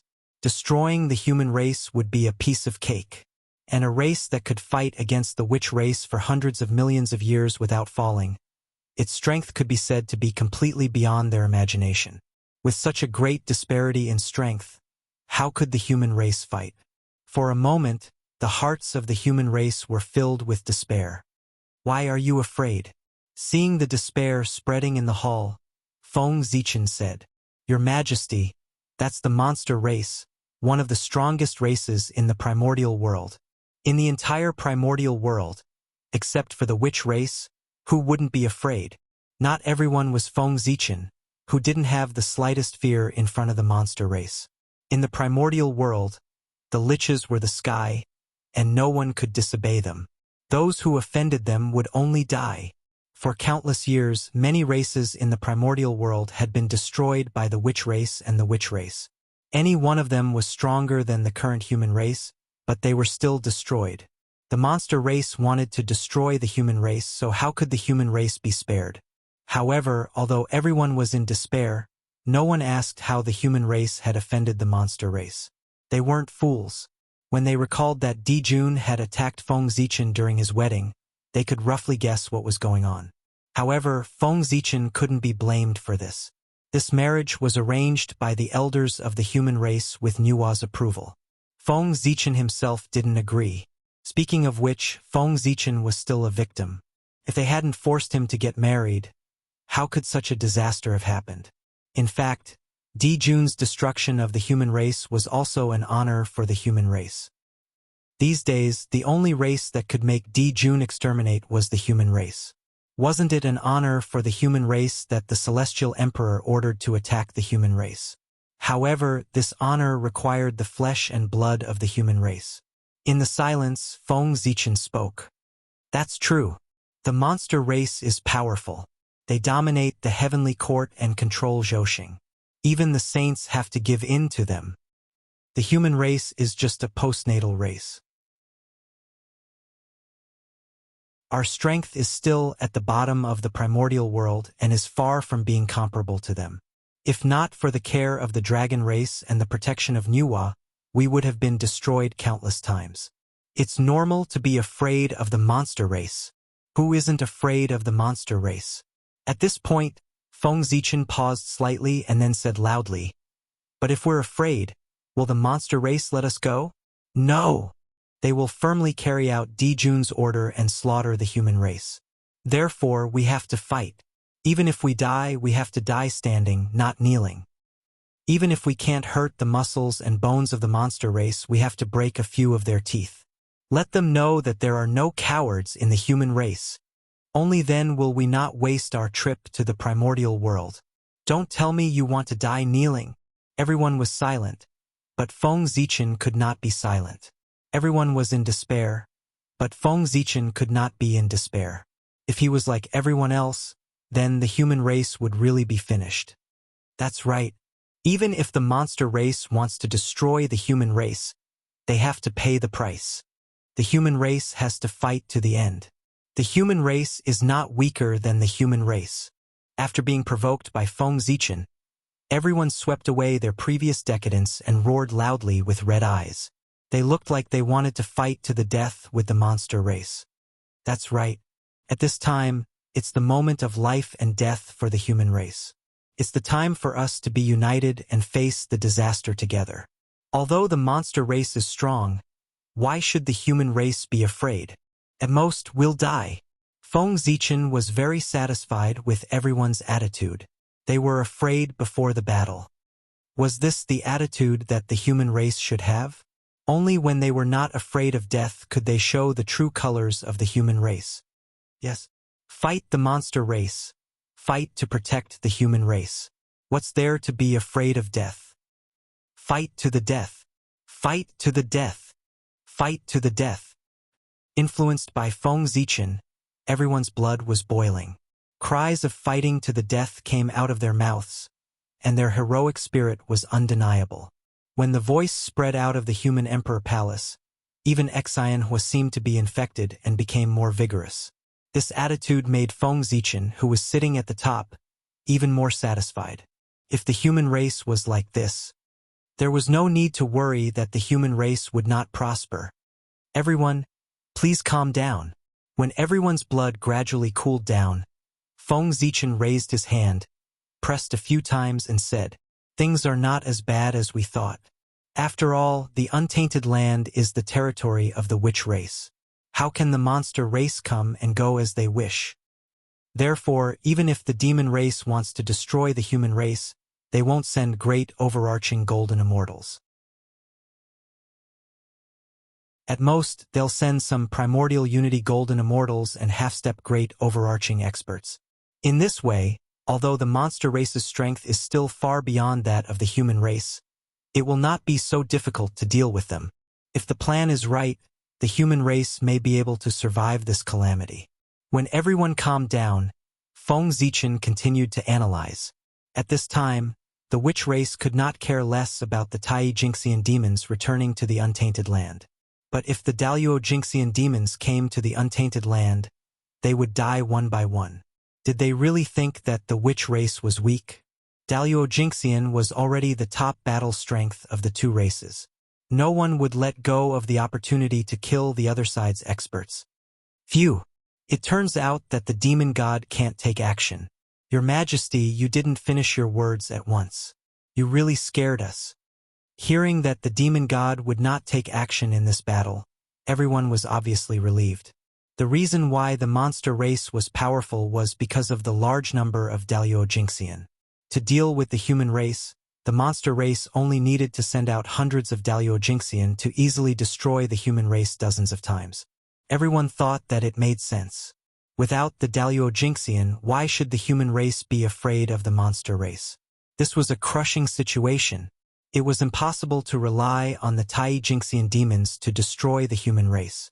It should be known that besides the 9 lords, the human race still had 4 Daluo Jinxian. And no matter how many Tai Jinxian there were, they would not be enough to kill the Daluo Jinxian. Of course, the array was an exception. Seeing the joy on everyone's faces, Feng Zichen knew what they were thinking and said helplessly. He could only say helplessly, "If the Daluo Jinxian of the monster race can't take action, then the Daluo Jinxian of the human race can't take action either. Otherwise, we will completely enrage the monster race and make them attack the human race without regard for anything else. Then, even if the human race is protected by the witch race, they will be destroyed by the monster race overnight." It was true that the monster race was wary of the witch race, but if they relied on their cultivation to slaughter the monster race's citizens on a large scale, they would be courting death. The monster race had 3,000 to 4,000 Daluo Jinxian. If they attacked the human race without regard for anything else, even the witch race would not be able to stop them. Feng Zichen would not be able to stop them either. Therefore, in this battle, they could only rely on the Tai Jinxian cultivators. Everyone's faces immediately turned bitter. To put it bluntly, the number of Tai Jinxian cultivators of the monster race was much greater than the number of all the immortals of the human race combined. However, this news was not too bad. After all, compared to facing the entire monster race, it was undoubtedly much easier to face only the Tai-Jinxian cultivators of the monster race. This was also Feng Zichen's plan. First, he would make them feel despair and then give everyone hope. If Feng Zichen had said from the beginning that he wanted everyone to face the Tai-Jinxian of the monster race, they would definitely not be so full of fighting spirit now. He first raised the difficulty level to the maximum level to make everyone feel despair. Then, he lowered the difficulty level to give them a glimmer of hope. This move would undoubtedly greatly increase their endurance, and it would also be easier to stimulate their fighting spirit. Now, it seemed that this move was very effective. Everyone was rubbing their fists and rubbing their palms, waiting for the battle with the monster race. In a battle of the same realm, the human race might not be weaker than the witch race. One had to know that the human race cultivated the Tao of the fiend gods, and they paid attention to bloodline atavism, awakening the innate bloodline and reversing the innate life form. Those who could cultivate to the Tai-Jinxian had all transformed into innate life forms. Their bodies were extremely powerful, and they were on the same level as the monster race. If they really fought, it would depend on their own methods. The only thing that was more worrying was that the number of monster race experts was much greater than that of the human race. The monster race is powerful, and it's difficult for the human race to compete with them. Therefore, those who want to leave the human race now, please take the initiative to leave. Every race had people who were afraid of death, and the human race was no exception. What Feng Zichen wanted to do now was to make them leave the human race on their own accord, so as to avoid the trouble of cleaning them up in the future. As soon as he said that, the hall immediately fell silent. It was so quiet that one could hear a pin drop. No one dared to speak, and they even held their breaths. These words were too harsh. Although he said that they would take the initiative to leave the human race, what he actually meant was that they would leave the human race. This was not a small matter. If things went wrong, the human race might be divided because of this. However, there were also a few bold ones who looked around in the crowd, wanting to see who was so afraid of death that they would betray the human race at this time of crisis. Feng Zichen waited for a while, but no one stepped forward, so he continued. If you take the initiative to come out now, we can still part on good terms. However, if you want to leave after the war breaks out, don't blame me for being ruthless. As he spoke, Feng Zichen's tone could not help but carry a trace of killing intent. Everyone felt a chill run down their spines and inexplicably shivered. This time, not long after Feng Zichen finished speaking, a few people showed hesitation. In the end, they gritted their teeth and flew out of the hall with a resolute look on their faces. You're courting death. Seeing these people leave, the people in the hall were so angry that they could not speak. There were even a few hot-tempered experts who could not hold back their anger and used their divine abilities to kill them. Stop! However, before the divine abilities that everyone used could hit the few people who escaped, they were casually blocked by Feng Zichen. He gently stroked his palm, and all the divine abilities disappeared. Of course, the few people who wanted to escape were also stopped by him. Fellow Taoists, I've already said what I wanted to say. Let's part on good terms. If you want to leave, I won't stop you. However, since you have already left the human race, the things of the human race have nothing to do with you. I won't ask you to compensate the human race for the price they paid to nurture you. Now, as long as you leave behind the things that belong to the human race, you can leave. Feng Zichen glanced at them indifferently and said, these people were really courting death. Did they really think that they could survive after leaving the human race? The primordial world was dangerous. Without the protection of a mighty figure, they would definitely become cannon fodder in the great calamity of heaven and earth. Every time the world was in turmoil, the ones who died the most were those innocent living beings. For example, after the Lich and Demon tribulation, the world would collapse. Those who had a backer could sit back and relax, while those who did not could only wait for death. Moreover, how could it be so easy to be a traitor? Feng Zichen wanted to take back everything except cultivation. For example, magic treasures, pills, luck, and so on. It was fine if they didn't have magic treasures, but without luck, they would be trampled to death by ferocious beasts when they went out. Your Majesty is right. The few of them looked at each other and gritted their teeth. At this point, they had no other choice. Feng Zichen had already called them fellow Taoists. This was completely cutting off their hopes of returning to the human race. The only thing they could do now was, there was only one way to go.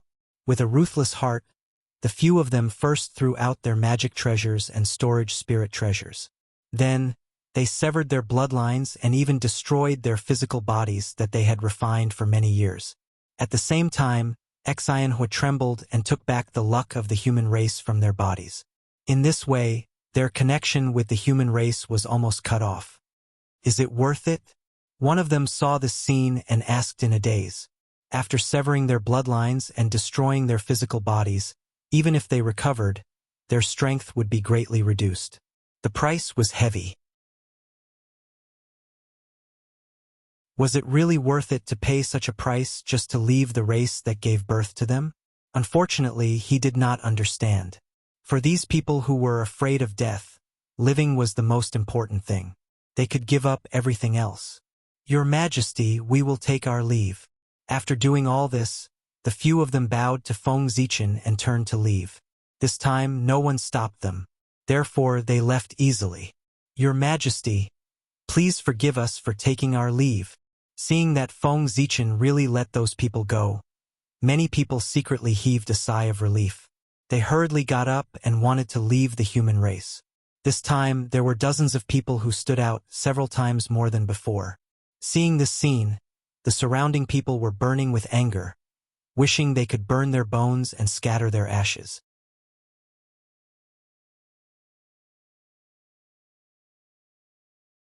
Chapter 454. What did these people want to do? Did they really not care about anything in order to live? If looks could kill. No. If Feng Zichen allowed them to attack, then these people would probably be stabbed into pieces by their looks. Fellow Taoists, please go ahead. Feng Zichen said indifferently. It was just a group of people who had died. There was no need to care. We will take our leave. After bowing again, this group of people, like the people before them, abandoned their magic treasures, severed their bloodlines, obliterated their bodies, and left the human race with nothing. Your Majesty, wouldn't it be too easy for them to let them go just like that? After no one left, someone among the people who stayed behind asked indignantly, as if they were very dissatisfied with Feng Zichen's decision. How could they be dissatisfied? These people fled at the last minute. They were clearly traitors to the human race. If they didn't kill them, how could the civilians be angry? If they were let go so easily and didn't know the rules, wouldn't it be encouraging everyone to escape? Human Emperor. What a mess. The hearts of the human race were going to be in chaos. Hee. Feng Zichen only chuckled at everyone's dissatisfaction and didn't care too much. He understood everyone's worries. It was nothing more than his punishment being too light and easily disturbing people's hearts. But was his punishment really light? Everyone, there's no need to be angry.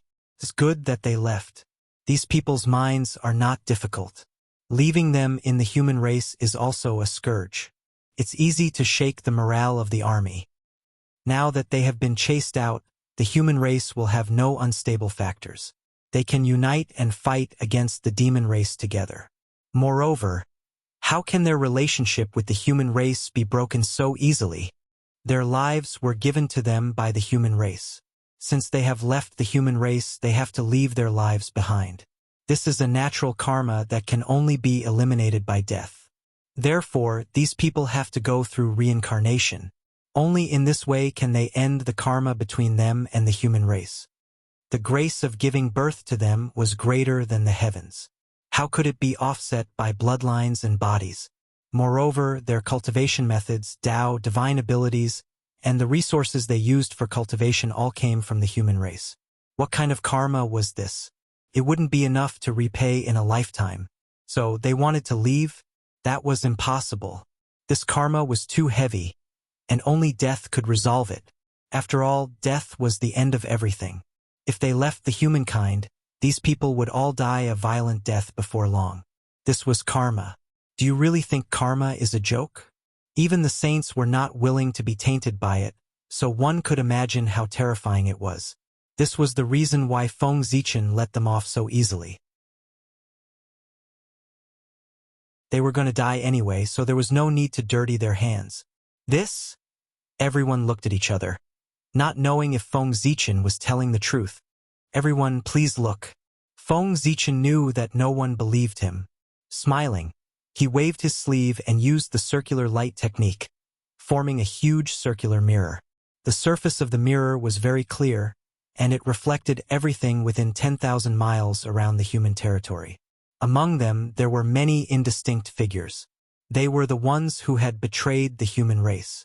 The reason why their figures were faintly discernible was because they had destroyed their physical bodies. Now, they were only in the state of souls. Without a real physical body, how could they not be faintly discernible? What are you looking at? Everyone was a little puzzled.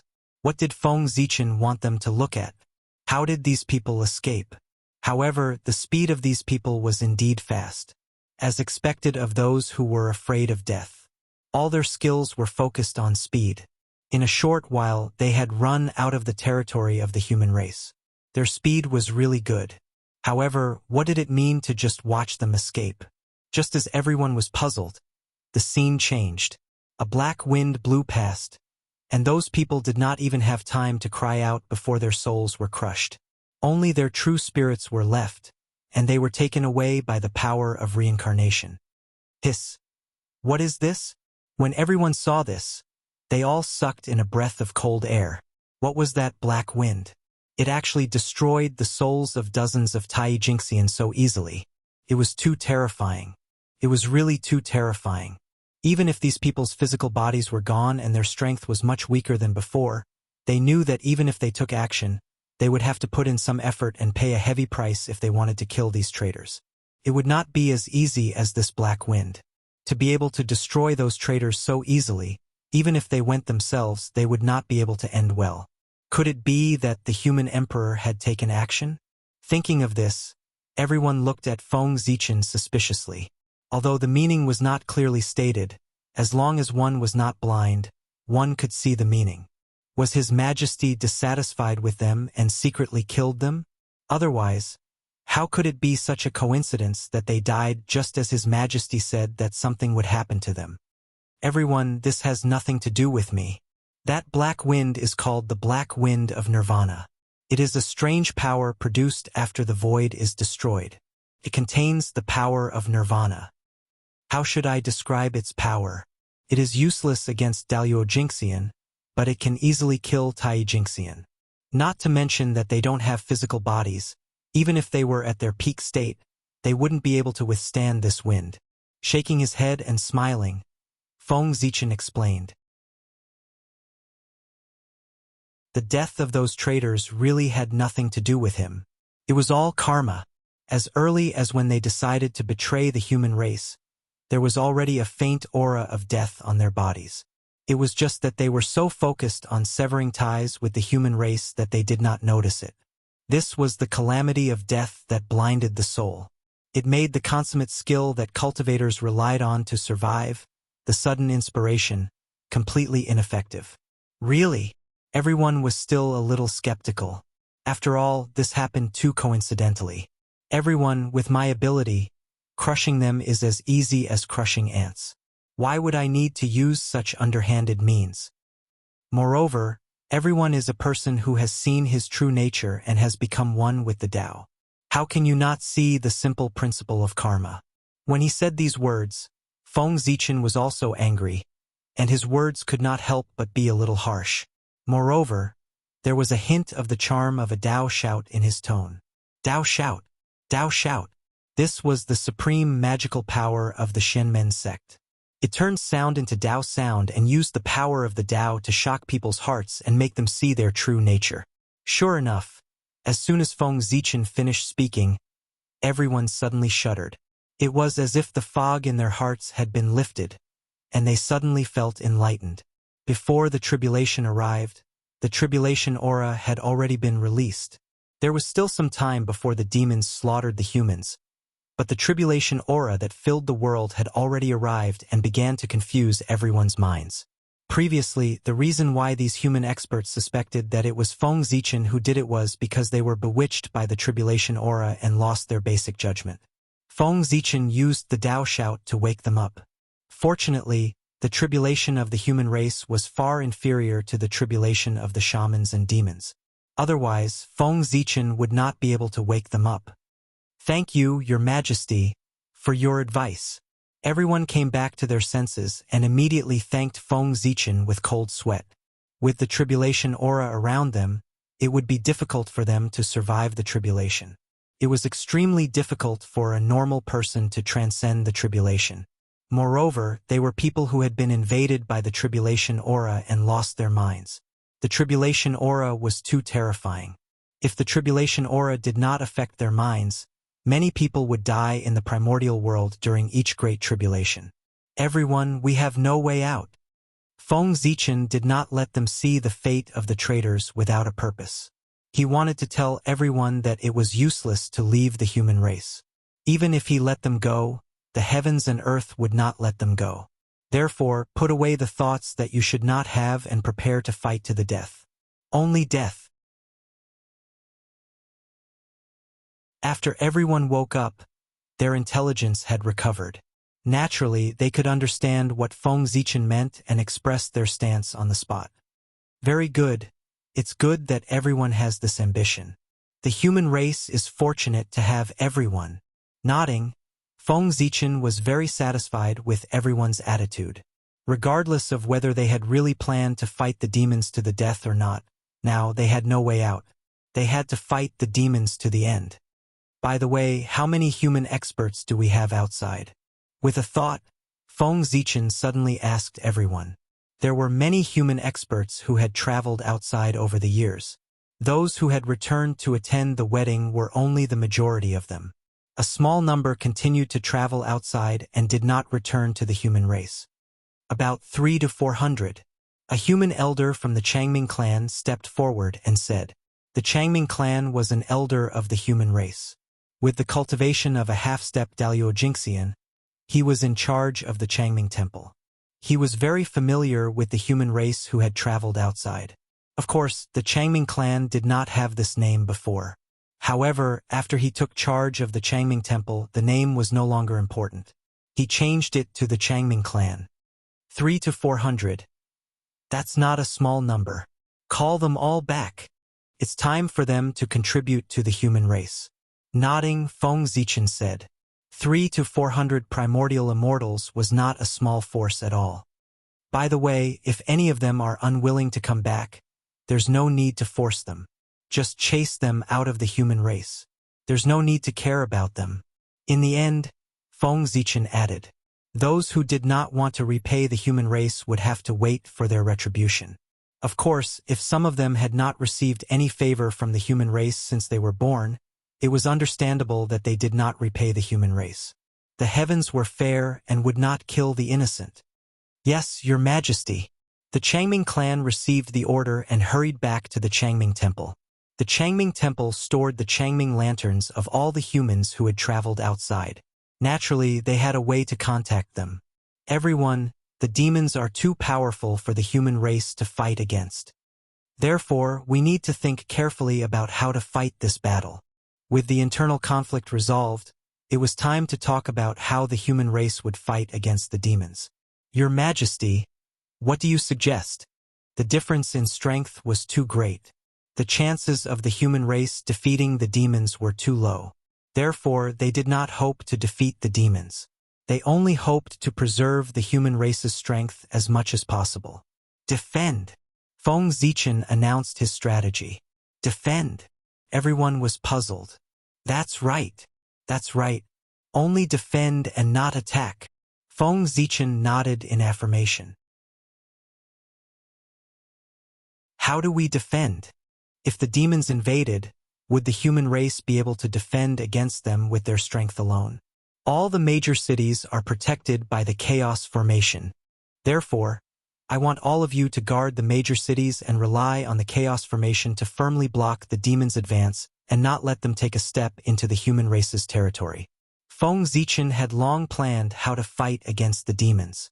The human race's cities were built for this purpose. The location of these human cities was very particular.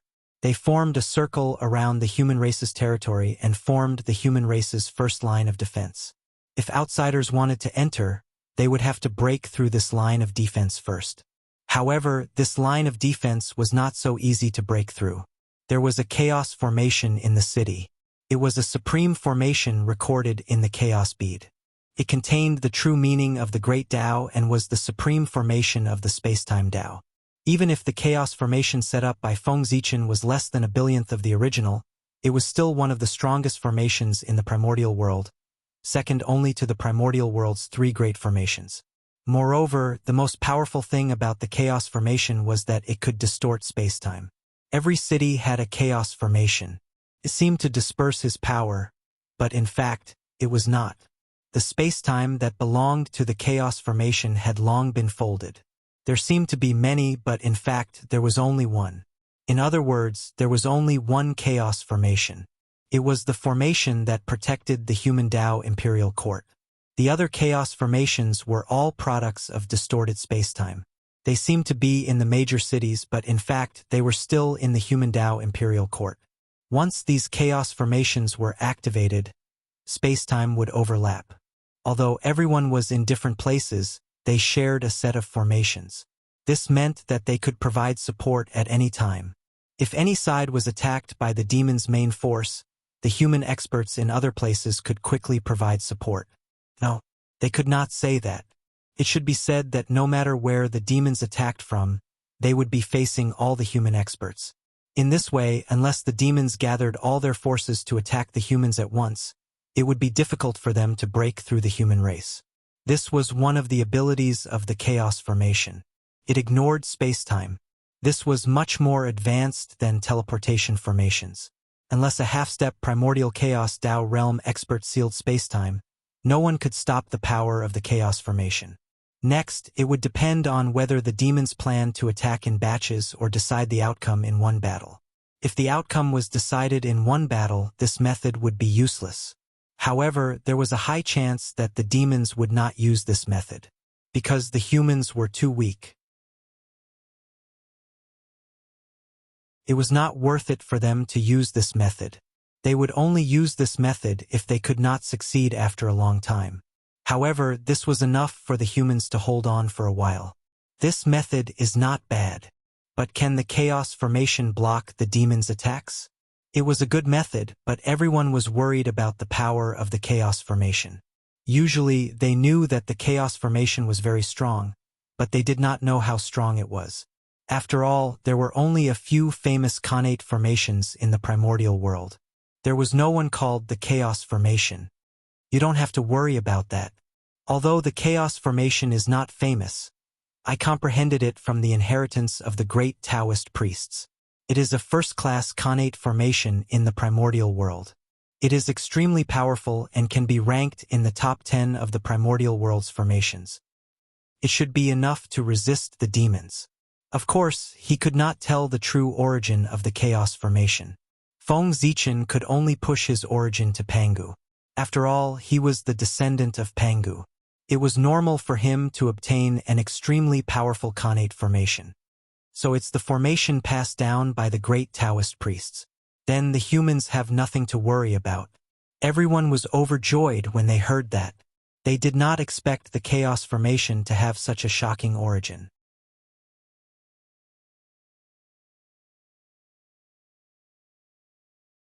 Chapter 455.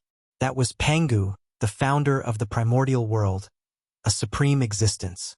Just thinking about it, one would know how extraordinary the array formation that he had left behind was. For a moment, everyone's confidence increased greatly. This was also the reason why Feng Zichen used the name of Pangu. Not only did he perfectly explain the origin of the chaos array, but he also gave everyone a lot of confidence. Then, Your Majesty, we will take our leave first. While there is still some time before the demons attack, we can familiarize ourselves with the chaos array. With a plan in mind, everyone stood up and was about to leave. The city lords were very familiar with the chaos array, but they had been traveling outside all year round and were not familiar with it. Since there was still some time, They might as well practice the array formation properly so that they would not be flustered and make mistakes. There's no rush. The most important thing now is to migrate the clansmen outside the ancestral land. If the demons invade the human race, they will definitely send out Tai Jinxian. In other words, this great calamity of the human race requires all the Tai Jinxian of the human race to block it. And the clansmen whose cultivation is lower than Tai Jinxian are not only useless in this great calamity, but they are also a burden. Therefore, I plan to migrate all the clansmen below the Tai Jinxian realm to the Imperial Court of Human Tao. If you are defeated by the demons, I will gather all the strength of the human race and fight the demons to the death in the Imperial Court of Human Tao. This was the second line of defense set up by Feng Zichen. He gathered all the clansmen of the human race who had not reached the Tai Jinxian realm to the Imperial Court of Human Tao. If the Tai Jinxian of the human race could not block the demon's attack, then he would use the power of the human race to activate the Imperial Court of Human Tao and fight the demons to the death. How powerful would the combined power of the entire human race be? Perhaps they would be able to activate the power of the Imperial Court of Human Tao, a Khanate supreme treasure. At that time, even if they could not block the demon's attack, they would leave an indelible wound on the demons. However, Feng Zichen only had one chance to strike. After this strike, he would be torn to pieces by the furious Dijun. This was a desperate move. Unless it was absolutely necessary, Feng Zichen was unwilling to use it. After this strike, no matter if it was a success or failure, the age of shamans and demons would come to an end. The fall of civilization, the loss of inheritance, the death of all the experts, the near extinction of the human race, and the return of the human race to the primitive era, was probably the real situation of the human race at that time. Your Majesty is right. After our clansmen have retreated, we can completely let go of our hands and feet and fight the demon clan with all our strength. You don't have to take care of your clansmen, which will affect your combat power. Everyone agreed with Feng Zichen's suggestion. After their clansmen left, they no longer had anything to worry about. Thus, they were able to use a lot more methods. However, I wonder how many Tai Jinxian the demons will send? This was the only thing that everyone was worried about. After all, there were too many Tai Jinxian in the demon race. There were so many that all the immortals of the human race combined were not as many as them. If the demon race sent out tens of thousands of Tai Jinxian, they could rely on the chaos array to resist. However, if the demon race sent hundreds of thousands of Tai Jinxian, then the human race would be in danger. Tens of thousands of Tai Jinxian working together to set up a Khanate array could make the Daluo Jinxian nurse a grudge, let alone hundreds of thousands of them. Everyone, don't worry too much. It's still the same thing. The primordial world is the territory of the shamans. It's definitely not a place where the demon race can do whatever they want. They can send people, but they definitely won't send too many. Otherwise, if they anger the shamans, they'll kill as many as they send. Even if the demon race has a lot of business, they won't be able to bear this price. According to my calculations, the number of Tai Jinxian sent by the demon race will not exceed 10 times that of the human race's Tai Jinxian. If there are more, they will be targeted by the shamans. Therefore, although this tribulation is difficult, it's not impossible for the human race to get through it. Feng Zichen analyzed calmly to the crowd.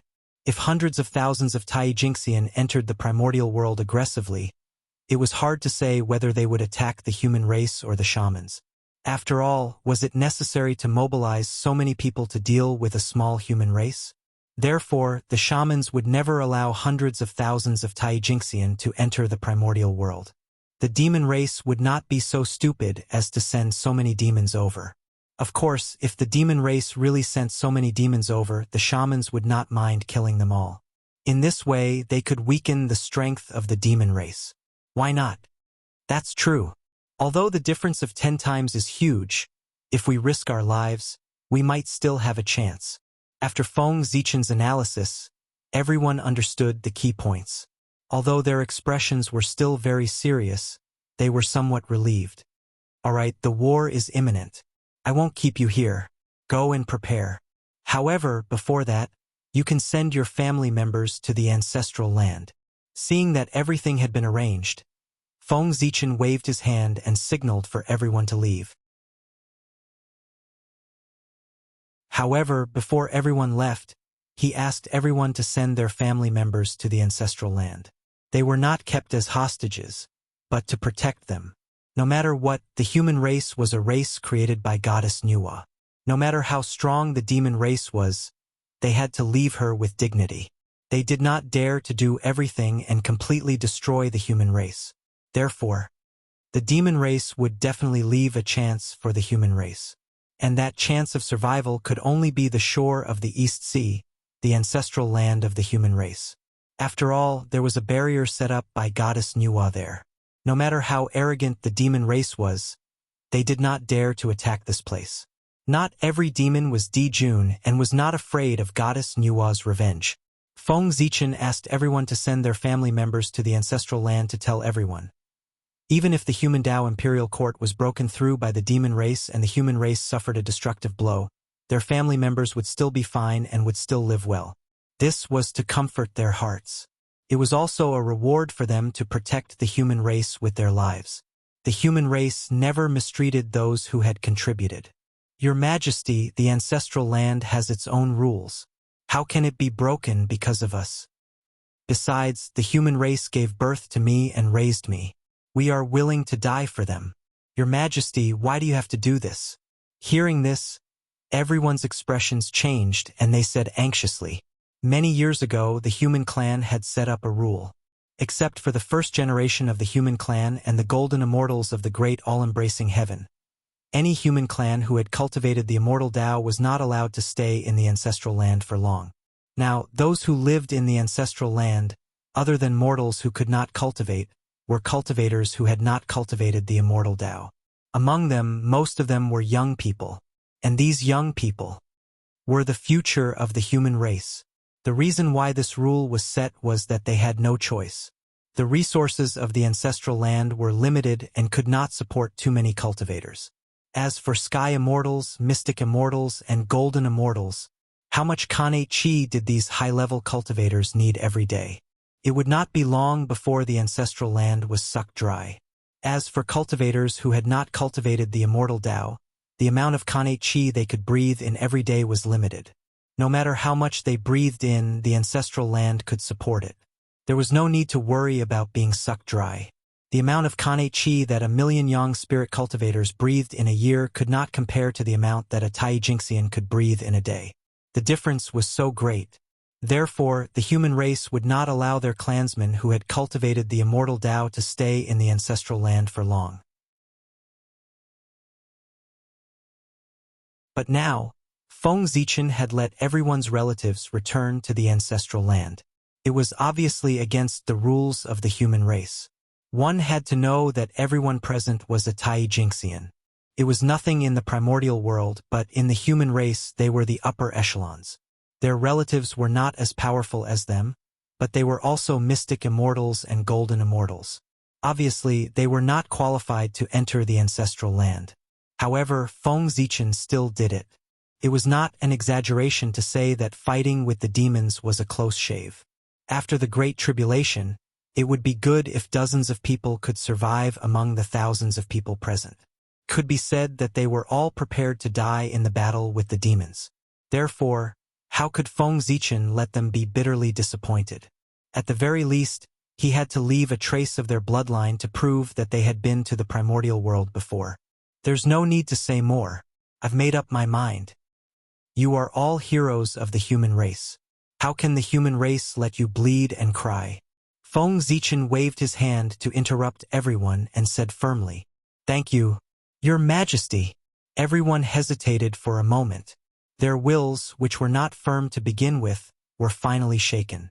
They replied in unison.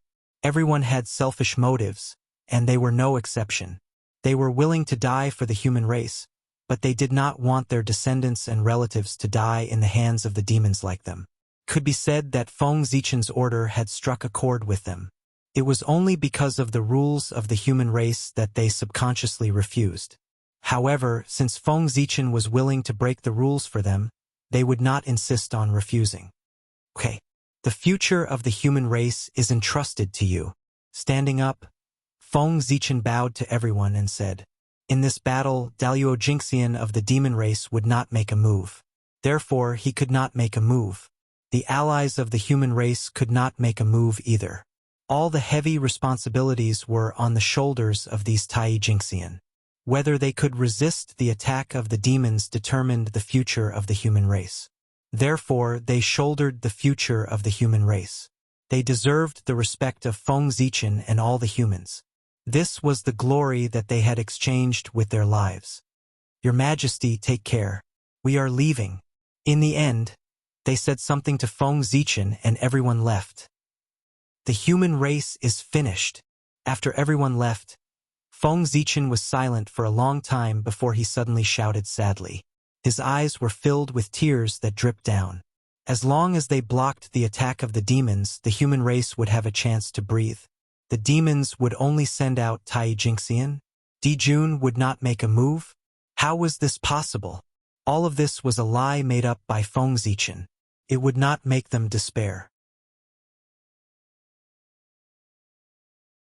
But he knew in his heart, the human race was really finished.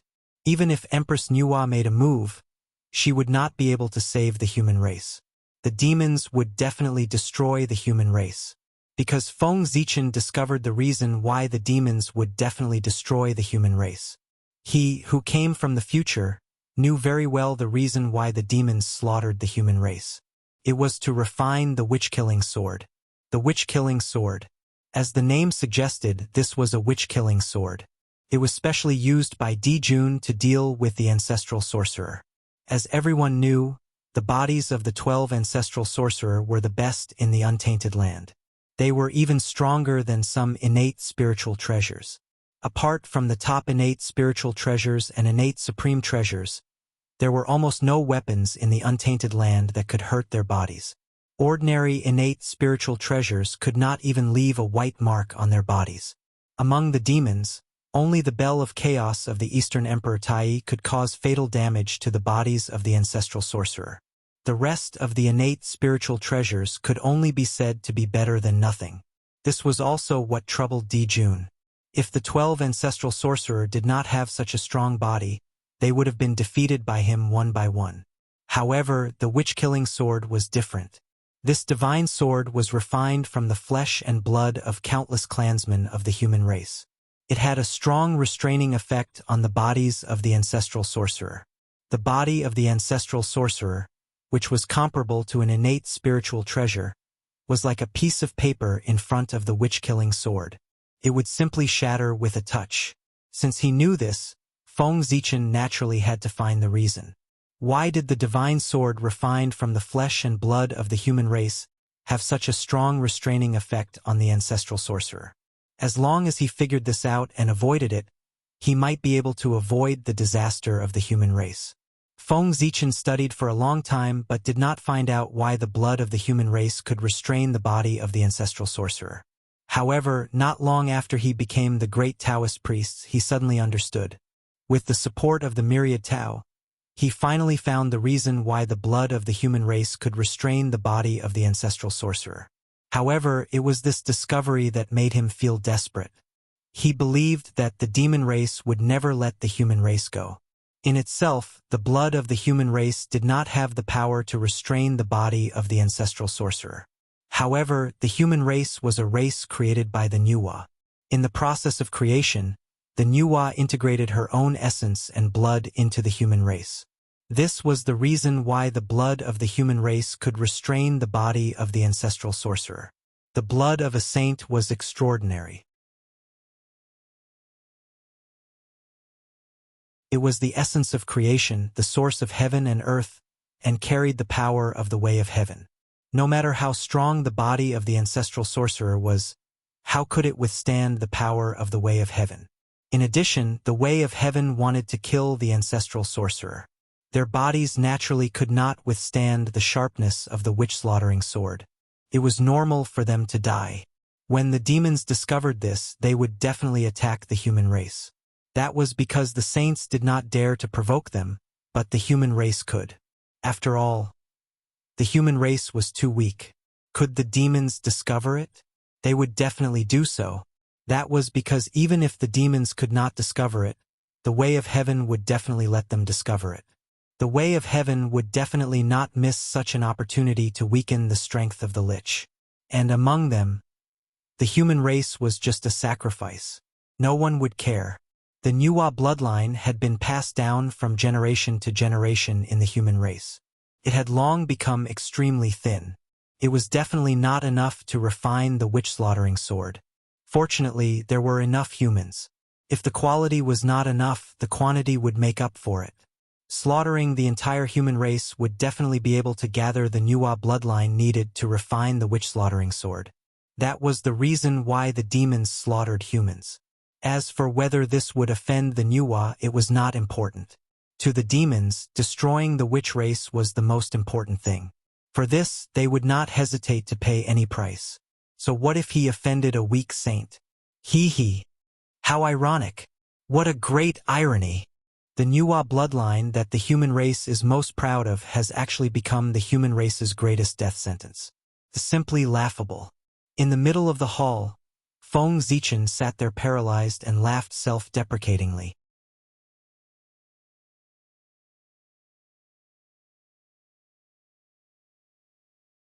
Chapter 456. As the only postnatal race in the primordial world, it was the greatest pride of the human race to be able to have a relationship with the Nuwa. However, this had become the source of their extermination. Wouldn't that be ridiculous? No, it was not just the Nuwa bloodline. There was also the path of the God-fiend. This achievement that made Feng Zichen extremely proud was also the cultivation path that allowed the human race to rise. At this moment, it had become another culprit for the extermination of the human race. The domineering ability of awakening the bloodline allowed the Nuwa bloodline, which should have been worn down with the passage of time, to revive in the human race's body and become stronger. Believe. Compared to Feng Zichen's shaman-slaying sword in his previous life, the shaman-slaying sword in this life would be even more powerful. And this would also strengthen the demon race's determination to destroy the human race. Since they had already offended them, what was the point of keeping the human race? Waiting for them to take revenge in the future? The demons still understood the principle of eliminating the roots of the problem. Moreover, the human race was not as simple as they seemed on the surface. Although they were a postnatal race, they had sacred blood flowing in their bodies. In terms of potential, many races of the demon race could not compare to them. In addition, there was a human emperor who would definitely become the primordial chaos Daluo Jinxian. As long as the human race was given enough time, they might become a huge threat to the demon race. Therefore, regardless of whether it was for public or private reasons, the human race had to be exterminated. After Feng Zichen attained the Dao together with the Nuwa, the human race had 2 saint-level combat strength. Then, he heard that the reason why the Grand Pure One was able to attain the Dao had a lot to do with the human race. His only disciple was even from the human race. According to this calculation, the human race had 3 saint-level combat strength. Could be said that they were even stronger than the demon race. Thinking of this, the human race had to be exterminated. To a certain extent, everything that Feng Zichen had done was making a wedding dress for the demon race. As long as the strength of the human race did not surpass that of the demon race, the stronger the human race was, the stronger the power of the shaman-slaying sword would be. How could the demon race not be happy? From this point of view, it would not be an exaggeration to say that Feng Zichen's efforts were all for the benefit of the demon race. However, there were 2 sides to every coin. One couldn't just look at it from one side. Whether Feng Zichen worked hard or not, the human race would be exterminated by the demon race. However, with Feng Zichen's efforts, although the outcome did not change, the process had changed. At the very least, the human clan had once been mighty in the untainted land for a period of time. They were not completely powerless in the face of the demon clan. They also left some hope for the future and did not completely lose their inheritance. In the human emperor palace, Feng Zichen laughed at himself for a while. He suppressed the sadness in his heart and all the negative emotions, allowing himself to regain his composure. The human warriors had already gone to the front line to meet the enemy with the determination to die. As the human emperor, he could not stay idle. It was time for him to fight for the future of the human race. World passage, open for me. After calming his mind, Feng Zichen came to the chaos bead and mobilized all his strength. He followed the roots of the world tree and blasted towards the 3,000 sectors. He wanted to open a passage to the 3,000 sectors and send the geniuses of the human clan into it, leaving a seed of hope for the human clan. These people who entered the 3,000 sectors would become the pillars for the human clan to dominate the untainted land in the distant future. They were also the key to whether the human clan could escape the control of the saints in the future and become the real protagonists of the untainted land. There was a saying in the art of war: those who do not plan for all the world will not be able to plan for a moment. Those who do not plan for the whole world will not be able to plan for a region. What Feng Zichen wanted to do now was to lay the foundation for the human clan. If the human clan wanted to become the overlord of the untainted land, it would not be possible to rely on him alone. It would require the joint efforts of countless experts. Just like the shaman and demon clan, if there were no experts like Dijun and Tai, they would still be the top forces in the untainted land. However, if the human clan did not have Feng Zichen, their strength would directly fall from the upper level of the untainted land to the bottom of the untainted land. The difference was unimaginable. That was the disadvantage of relying on one person to support a clan. Once something happened to the strongest person, the entire clan would be in trouble. They would not have the ability to bear any risks. It was also a true reflection of the current situation of the human clan. There were low-level cultivators and top-notch experts, but there were none in the middle or high-level cultivators. Therefore, if the human clan wanted to become stronger, they had to reverse this situation. However, there was no time now. They could only place their hopes on the future. Feng Zichen sent his clansmen into the 3,000 sectors to set up the future. That was a plan that he had set many years ago. Now, he had finally begun to implement it. Unfortunately, there were still flaws in this plan. Its perfection was what Feng Zichen thought was perfect. It was not truly perfect. It still had all sorts of flaws.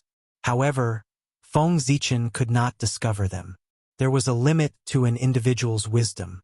Only by gathering everyone's wisdom and combining everyone's wisdom could they formulate a relatively perfect plan. However, Feng Zichen could not announce this matter. This plan involved the future protagonist of the untainted land and the plans of many saints. The impact was too great. Once it was said, it would definitely be sensed by the saints and produce inexplicable variables. Therefore, this matter had to be kept secret. Even if he knew that the plan he had made might have imperfections, Feng Zichen could not discuss it with others. As for whether this plan could succeed, he could only place his hopes on the illusory future. Feng Zichen was not omniscient and omnipotent. What he could do was to do his best to facilitate this matter. As for the result, it still depended on whether the fire seeds that went to the 3,000 sectors were hardworking enough. Everything depended on human effort. Humans could conquer nature. That was the philosophy of the human clan, and it was also the inheritance that the human clan would never lose. If those fire seeds could implement this philosophy after going to the 3,000 sectors, they would either die a horrible death or achieve shocking achievements. Everything depended on them. Rumble. Under the roots of the world tree, the mysterious and unknown void trembled violently under Feng Zichen's crazy attacks. As the void trembled, strange scenes appeared one after another. That's right, these strange scenes were the projections of the 3,000 sectors. They were hidden in the unknown void, silently evolving, mysterious and unfathomable. However, after the appearance of the world tree, its roots were connected to the endless dimensions and established a connection with these worlds, which also allowed Feng Zichen to find their traces. Originally, even if Feng Zichen found the traces of the 3,000 sectors, it was impossible for him to enter them. However, with the growth of the world tree, the 3,000 sectors also benefited, and the speed of its development was greatly accelerated. This formed a karma with Feng Zichen.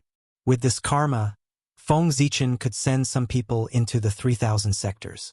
Of course, he could not enter by himself. With Feng Zichen's strength, if he could enter the 3,000 sectors, he could be said to be an invincible existence. Everything in the world could be asked for, and no one could resist. This would undoubtedly be a devastating blow to the 3,000 sectors that were developing. Therefore, the heavenly axiom would never allow such a thing to happen. Unless the 3,000 sectors really appeared, otherwise cultivators of the golden immortal realm and above would not be able to enter. According to this rule, only cultivators below the golden immortal realm would be able to enter the 3,000 sectors this time. A good opportunity! Seeing the 3,000 sectors appear one after another, Feng Zichen knew that after so many years of growth, the world tree already had enough ability to open up the passage to the 3,000 sectors. Now all that was left was the best effort. Chaos Bead, Hongmeng Daozhong, go! Without hesitation, Feng Zichen directly activated the Chaos Bead and Hongmeng Daozhong, the two most powerful spirit treasures that he had. He activated their power with all his strength and blasted towards the 3,000 sectors. At the same time, the world tree's body began to emit a bright light. Mysterious patterns appeared, and endless runes were born. A vast power descended, and the roots of the world tree stood up one by one, holding up the endless void. Rumble. The law of chaos covered time and space, destroying everything and returning everything to chaos. The law of Hongmeng evolved and re-established order. In the void of chaos, passages to the 3,000 sectors were built. The world tree stretched out its thick roots and probed into the passages, releasing the power of the world to maintain the stability of the passages. With the efforts of the Chaos Bead, Hongmeng Daozhong, and the world tree, the 3,000 sectors were built. Like a black hole, they floated in front of Feng Zichen. Vitality. This is where the hope of the human race lies. Looking at these passages, even with Feng Zichen's current state of mind, he was slightly excited. Whether the human race could dominate the untainted land, the 3,000 sectors behind these passages was the most crucial step. As the owner of the world tree, although Feng Zichen could not enter the 3,000 sectors, he could observe the development of these worlds through the world tree's perspective. So many years had passed, and he already knew almost everything about the 3,000 sectors. As the associated worlds of the untainted land, although the 3,000 sectors and the untainted land were of the same origin, the laws in the world were completely different. The difference was reflected in the difference in cultivation civilization.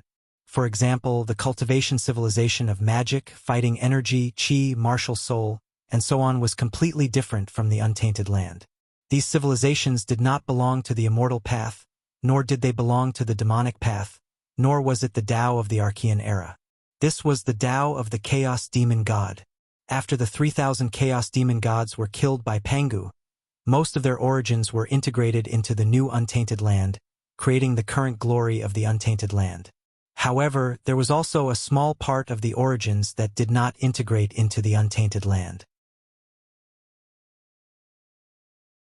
Instead, it integrated with the chaos fragments produced when Pangu opened up the untainted land, forming strange worlds. These worlds were born from the untainted land and could be considered as his associated worlds. They were the predecessors of the 3,000 sectors. The untainted land gathered the 3,000 laws, so it was very tolerant. Various civilizations bloomed, and there were many cultivation systems, giving birth to countless experts.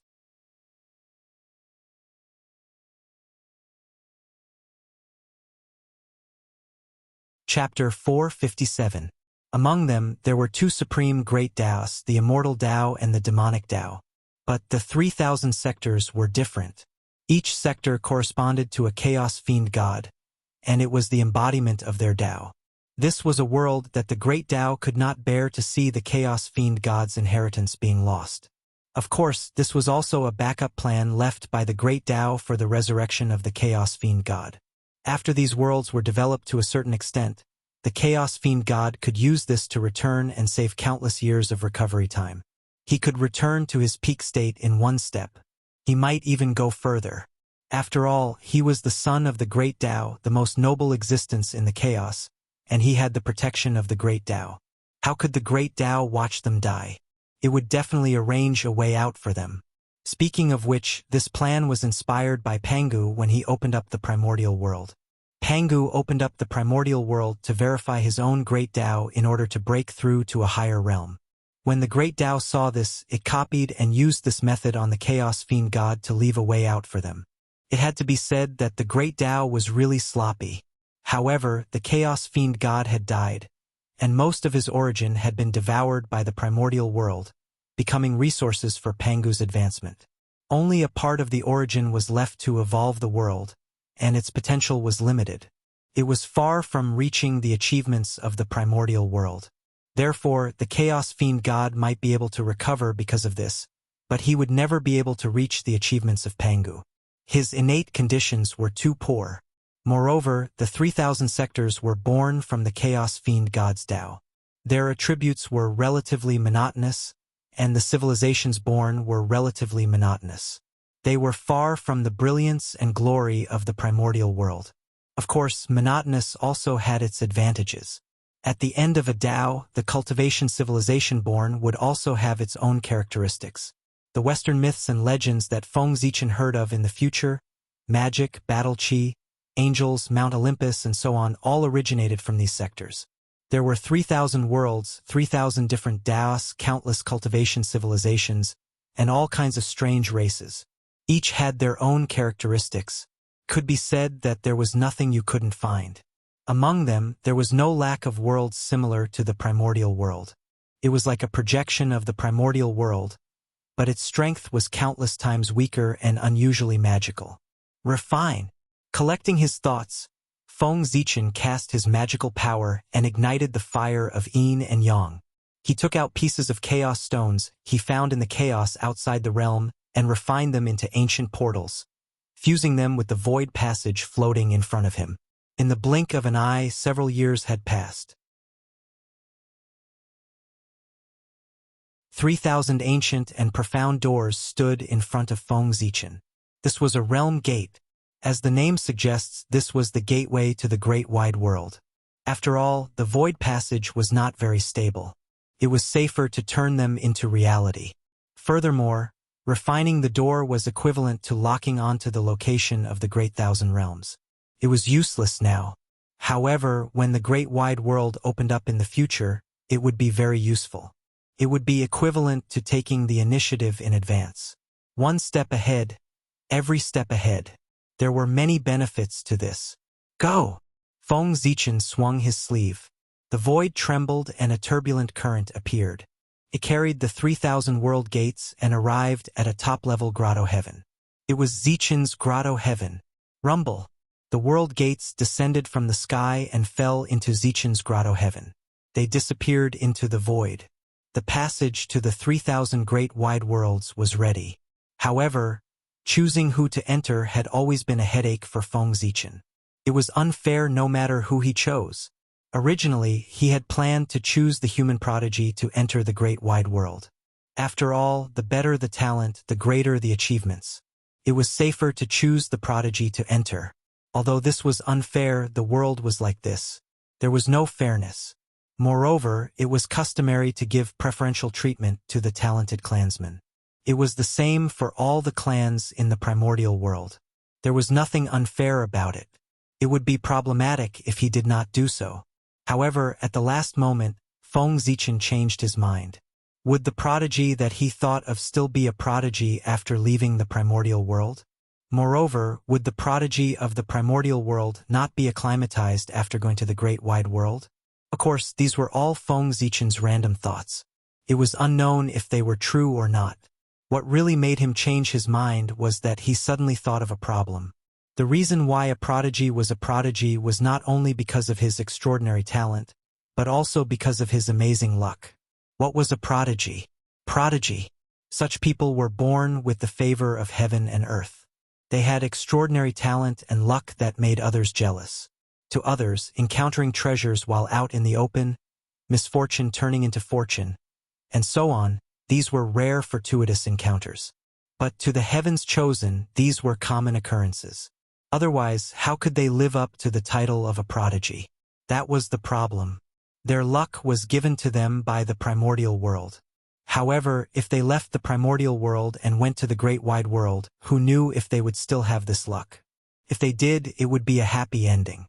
If not, wouldn't they be courting death? To the great wide world, they were outsiders and would definitely be targeted by the will of heaven and earth. If they did not have luck, one could imagine how dangerous it would be. Although the great wide world and the primordial world came from the same source, their luck was theoretically connected.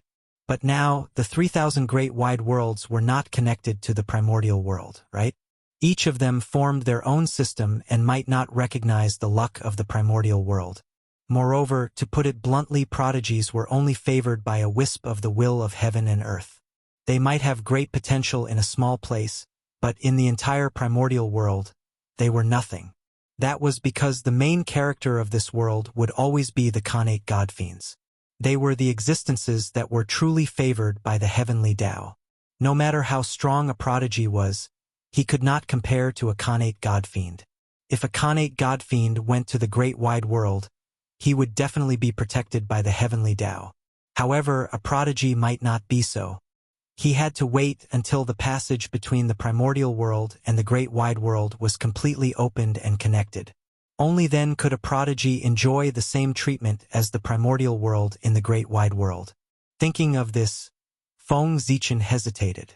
He planned to change the selection method. He moved the 3,000 world gates into Zichen's grotto heaven and hid in the void. He let all the human cultivators who had not become golden immortals go and search. This way, everyone would rely on their own opportunities and it would be fair. Moreover, there was another benefit to choosing this way. The great wide world they chose would definitely be the most compatible with them. There would be opportunities waiting for them inside. Otherwise, they would not be able to find the corresponding great wide world. Everything is ready. Let's begin. With a thought, Feng Zichen's spiritual will surged out and enveloped the entire human territory. In the next moment, all the human cultivators who had not become golden immortals disappeared on the spot. They were pulled into an unknown void by Feng Zichen. The great Taoist priests were that strong. What is this place? When they came back to their senses, everyone realized that the environment around them had suddenly changed. It was as if they were in a mysterious void. They could not help but feel terrified. When they looked again, the faces around them were all familiar humans. This made them even more terrified. Who could kidnap all of them in the human territory without anyone noticing? Could it be that? Was it a powerful expert of the demon clan who had made a move? Doubt, fear, nervousness, uneasiness, and a series of negative emotions spread in everyone's hearts. Those who were timid had already begun to tremble all over and could not help but break out in cold sweat.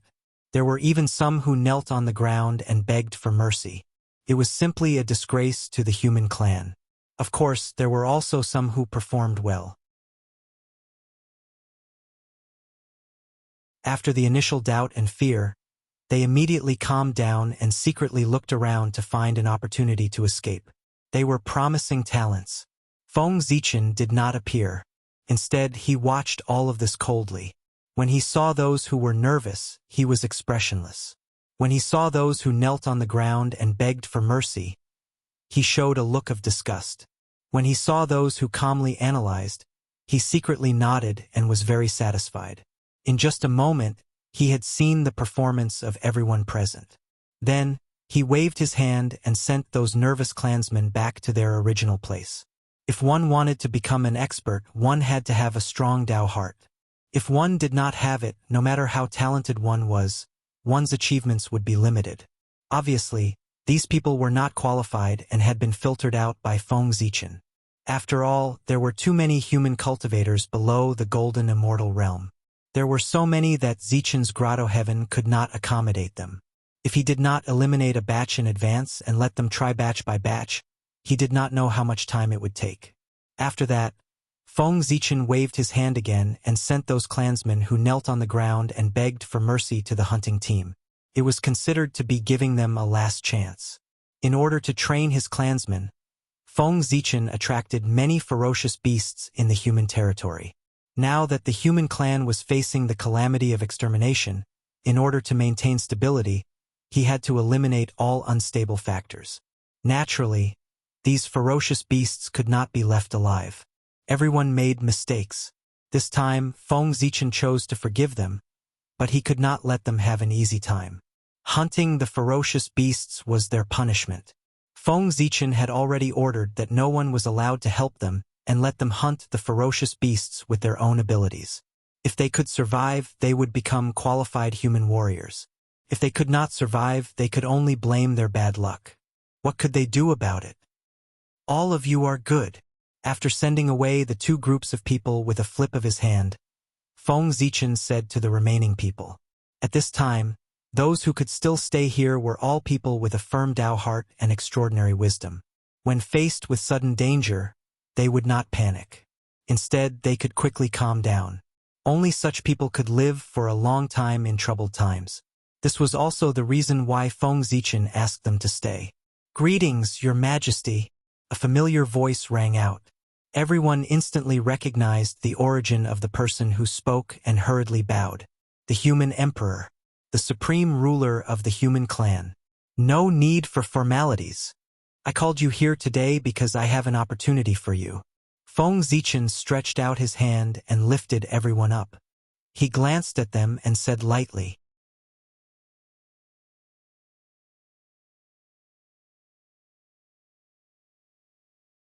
Chapter 458.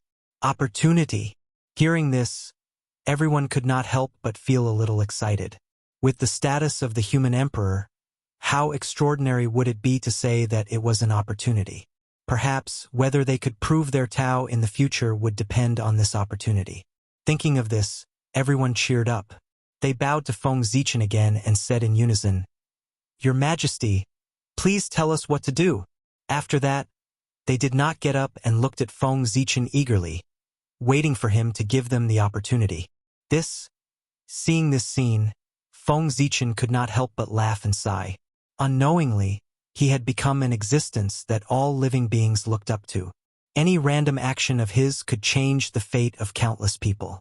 He could even affect the future of the untainted land. It felt so good to be looked up to. The power of authority was so wonderful. No wonder so many people worked so hard for it. To be honest, Feng Zichen was a little addicted to this feeling. Wasn't this the purpose of cultivating so hard? Cultivating was to change one's fate and become a man above all others. Of course, being addicted to it was one thing. Feng Zichen would not be influenced by this feeling. True strength lay in completely dominating one's own power, not being dominated by it. Well, the opportunity is in Zichen's cave. Whether you can find it or not depends on your own luck. Putting away his thoughts, Feng Zichen did not want to talk more. With a wave of his sleeve, he threw these people into Zichen's cave. Now, after Feng Zichen had eliminated 2 batches of people in a row, there were less than 1 in 10,000 human cultivators left. There were about 1 million of them left. Zichen's cave could still accommodate such a small number of people. Zichen's cave.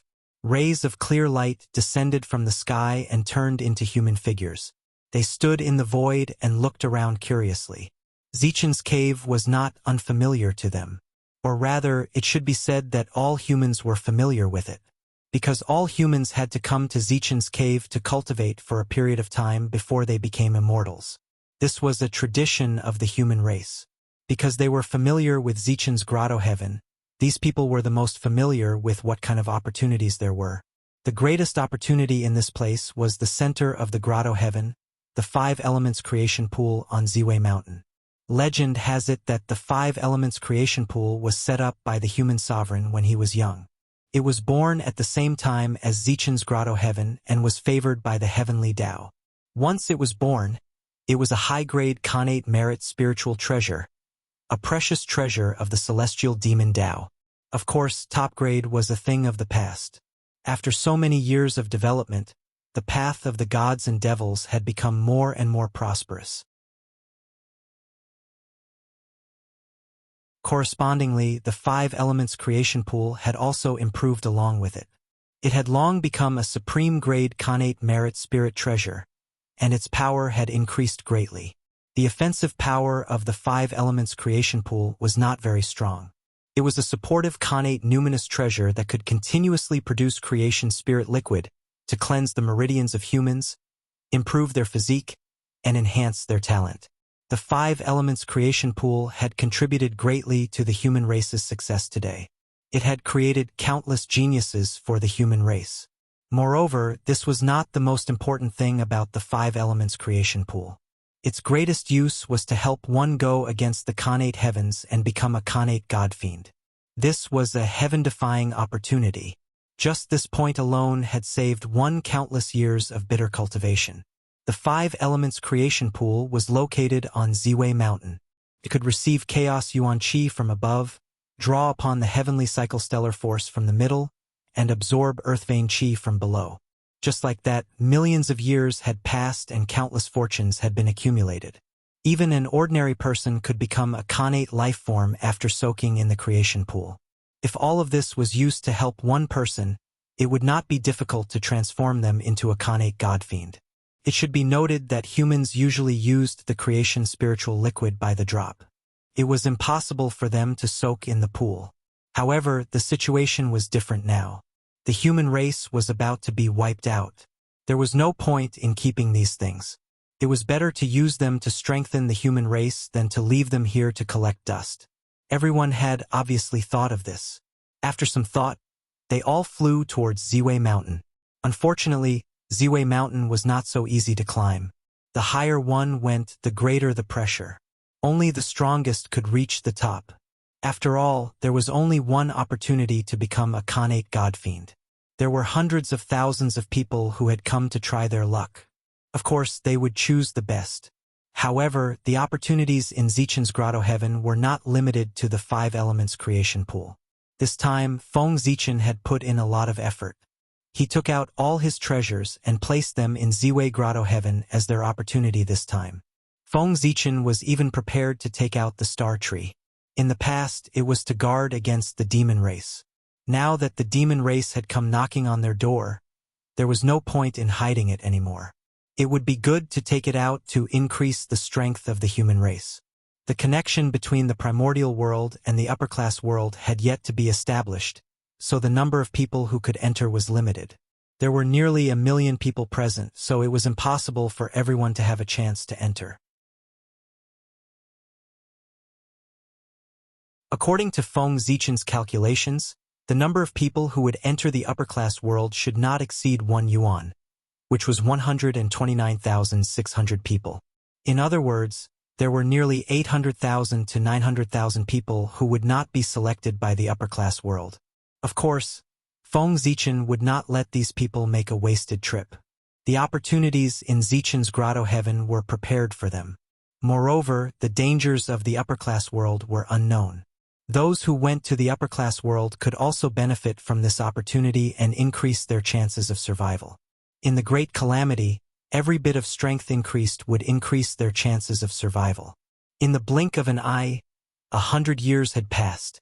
During this period of time, many people had discovered the realm gates one after another and been sent to the upper-class world. These were the hopes of the human race. Although the laws of the primordial world were completely different from the laws of the upper-class world, this did not mean that the laws of the primordial world could not be used in the upper-class world. After all, the origin of the primordial world contained the Tao of the 3,000 fiend gods. The 3,000 upper-class worlds were still a part of the primordial world, so the laws were still universal. However, it was inevitable that they would be somewhat suppressed. In the end, it was not the mainstream of the world. However, Feng Zichen believed that with the powerful adaptability and potential of the path of the fiend gods, even if it was suppressed in other worlds, it would still be able to shine brightly. Feng Zichen still had his own selfish motives for sending the human race into the 3,000 upper-class worlds. Not only were they the hope of the human race, but they were also Feng Zichen's preachers, spreading the path of the fiend gods for him. When the passage between the 3,000 upper-class worlds and the primordial world was completely opened, those saints and great divine abilities ran over excitedly to preach the path, but they were surprised to find that the path of the fiend gods had already taken root there. Their expressions must be very interesting. At that time, even if they wanted to find trouble with Feng Zichen, it would be too late. With the luck of the 3,000 upper-class worlds in his body, how powerful would Feng Zichen be? At the very least, he would be an existence comparable to a saint. Very good. Very good. At this speed, the selection should be over before the demon clan attacks. Looking at everything that happened in Zichen's grotto heaven, Feng Zichen's eyes flickered as he thought to himself. After these clansmen went to the upper-class worlds, he could be completely relieved.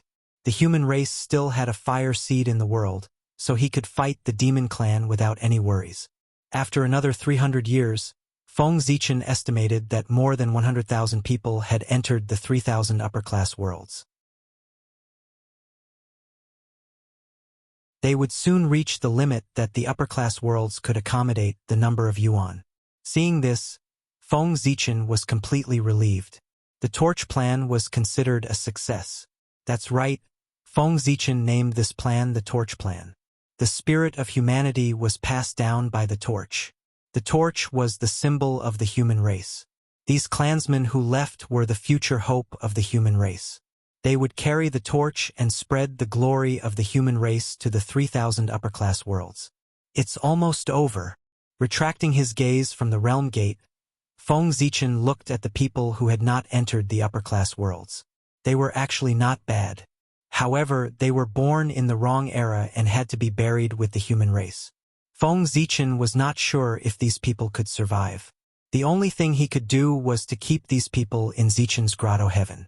Zichen's grotto heaven was located in the ancestral land of the human race. As long as the demon clan did not attack this place, they would be safe.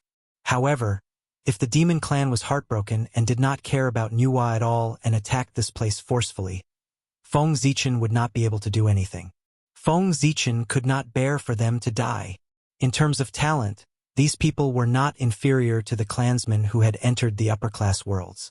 Unfortunately, they were unlucky. Just as Feng Zichen was lamenting the fate of everyone, above the 9 heavens, a demon clan army had already gathered. They formed an army formation and headed towards the primordial land to attack the human race. The demon clan did not send a large army this time, only 10,000 troops. They were not elites, but dispensable characters of the various clans. To be precise, this was an army formed by cannon fodder. The primordial land was ultimately the territory of the Magi. The demon clan did not dare to send out elites on a large scale and risk their lives. If they were destroyed by the Magi, wouldn't they suffer a huge loss? Therefore, the demon clan sent out this group of cannon fodder. Firstly, even if these demons were killed by the Magi, the demon clan would not feel the pinch. Secondly, that was an insult to the human race. No matter what, the demon clan was a race formed by Khanate lifeforms. The cannon fodder they sent might not be valued by the demon clan, but they were still Khanate lifeforms. What about the human race? The only postnatal race in the primordial land. In the eyes of Khanate lifeforms, postnatal lifeforms were a bunch of filthy things that could not be brought to the table. Destroying them was as easy as flipping one's hand. This was the reason why the demon clan sent out these demons. They really did not take the human race seriously. The cannon fodder army set off from the boundless void, crossed the sea of stars, passed through the heaven-human boundary, and arrived at the primordial land. Then, they passed through the astral wind belt, the lightning fire layer, and finally arrived at the primordial land. The demon clan did not have the slightest control over the primordial land. Passing through the void was extremely dangerous for them. Therefore, if they wanted to arrive at the primordial land, they could only fly slowly. This gave the human race a chance to catch their breath. When the demon clan arrived at the primordial land, it was already hundreds of years later. At this time, Feng Zichen's torch plan had already succeeded, and the opportunities in Zichen's grotto heaven had almost been discovered. You're tuning in to the Legend of the Vagabond YouTube channel. Don't forget to subscribe and join us on this journey to catch the most captivating stories.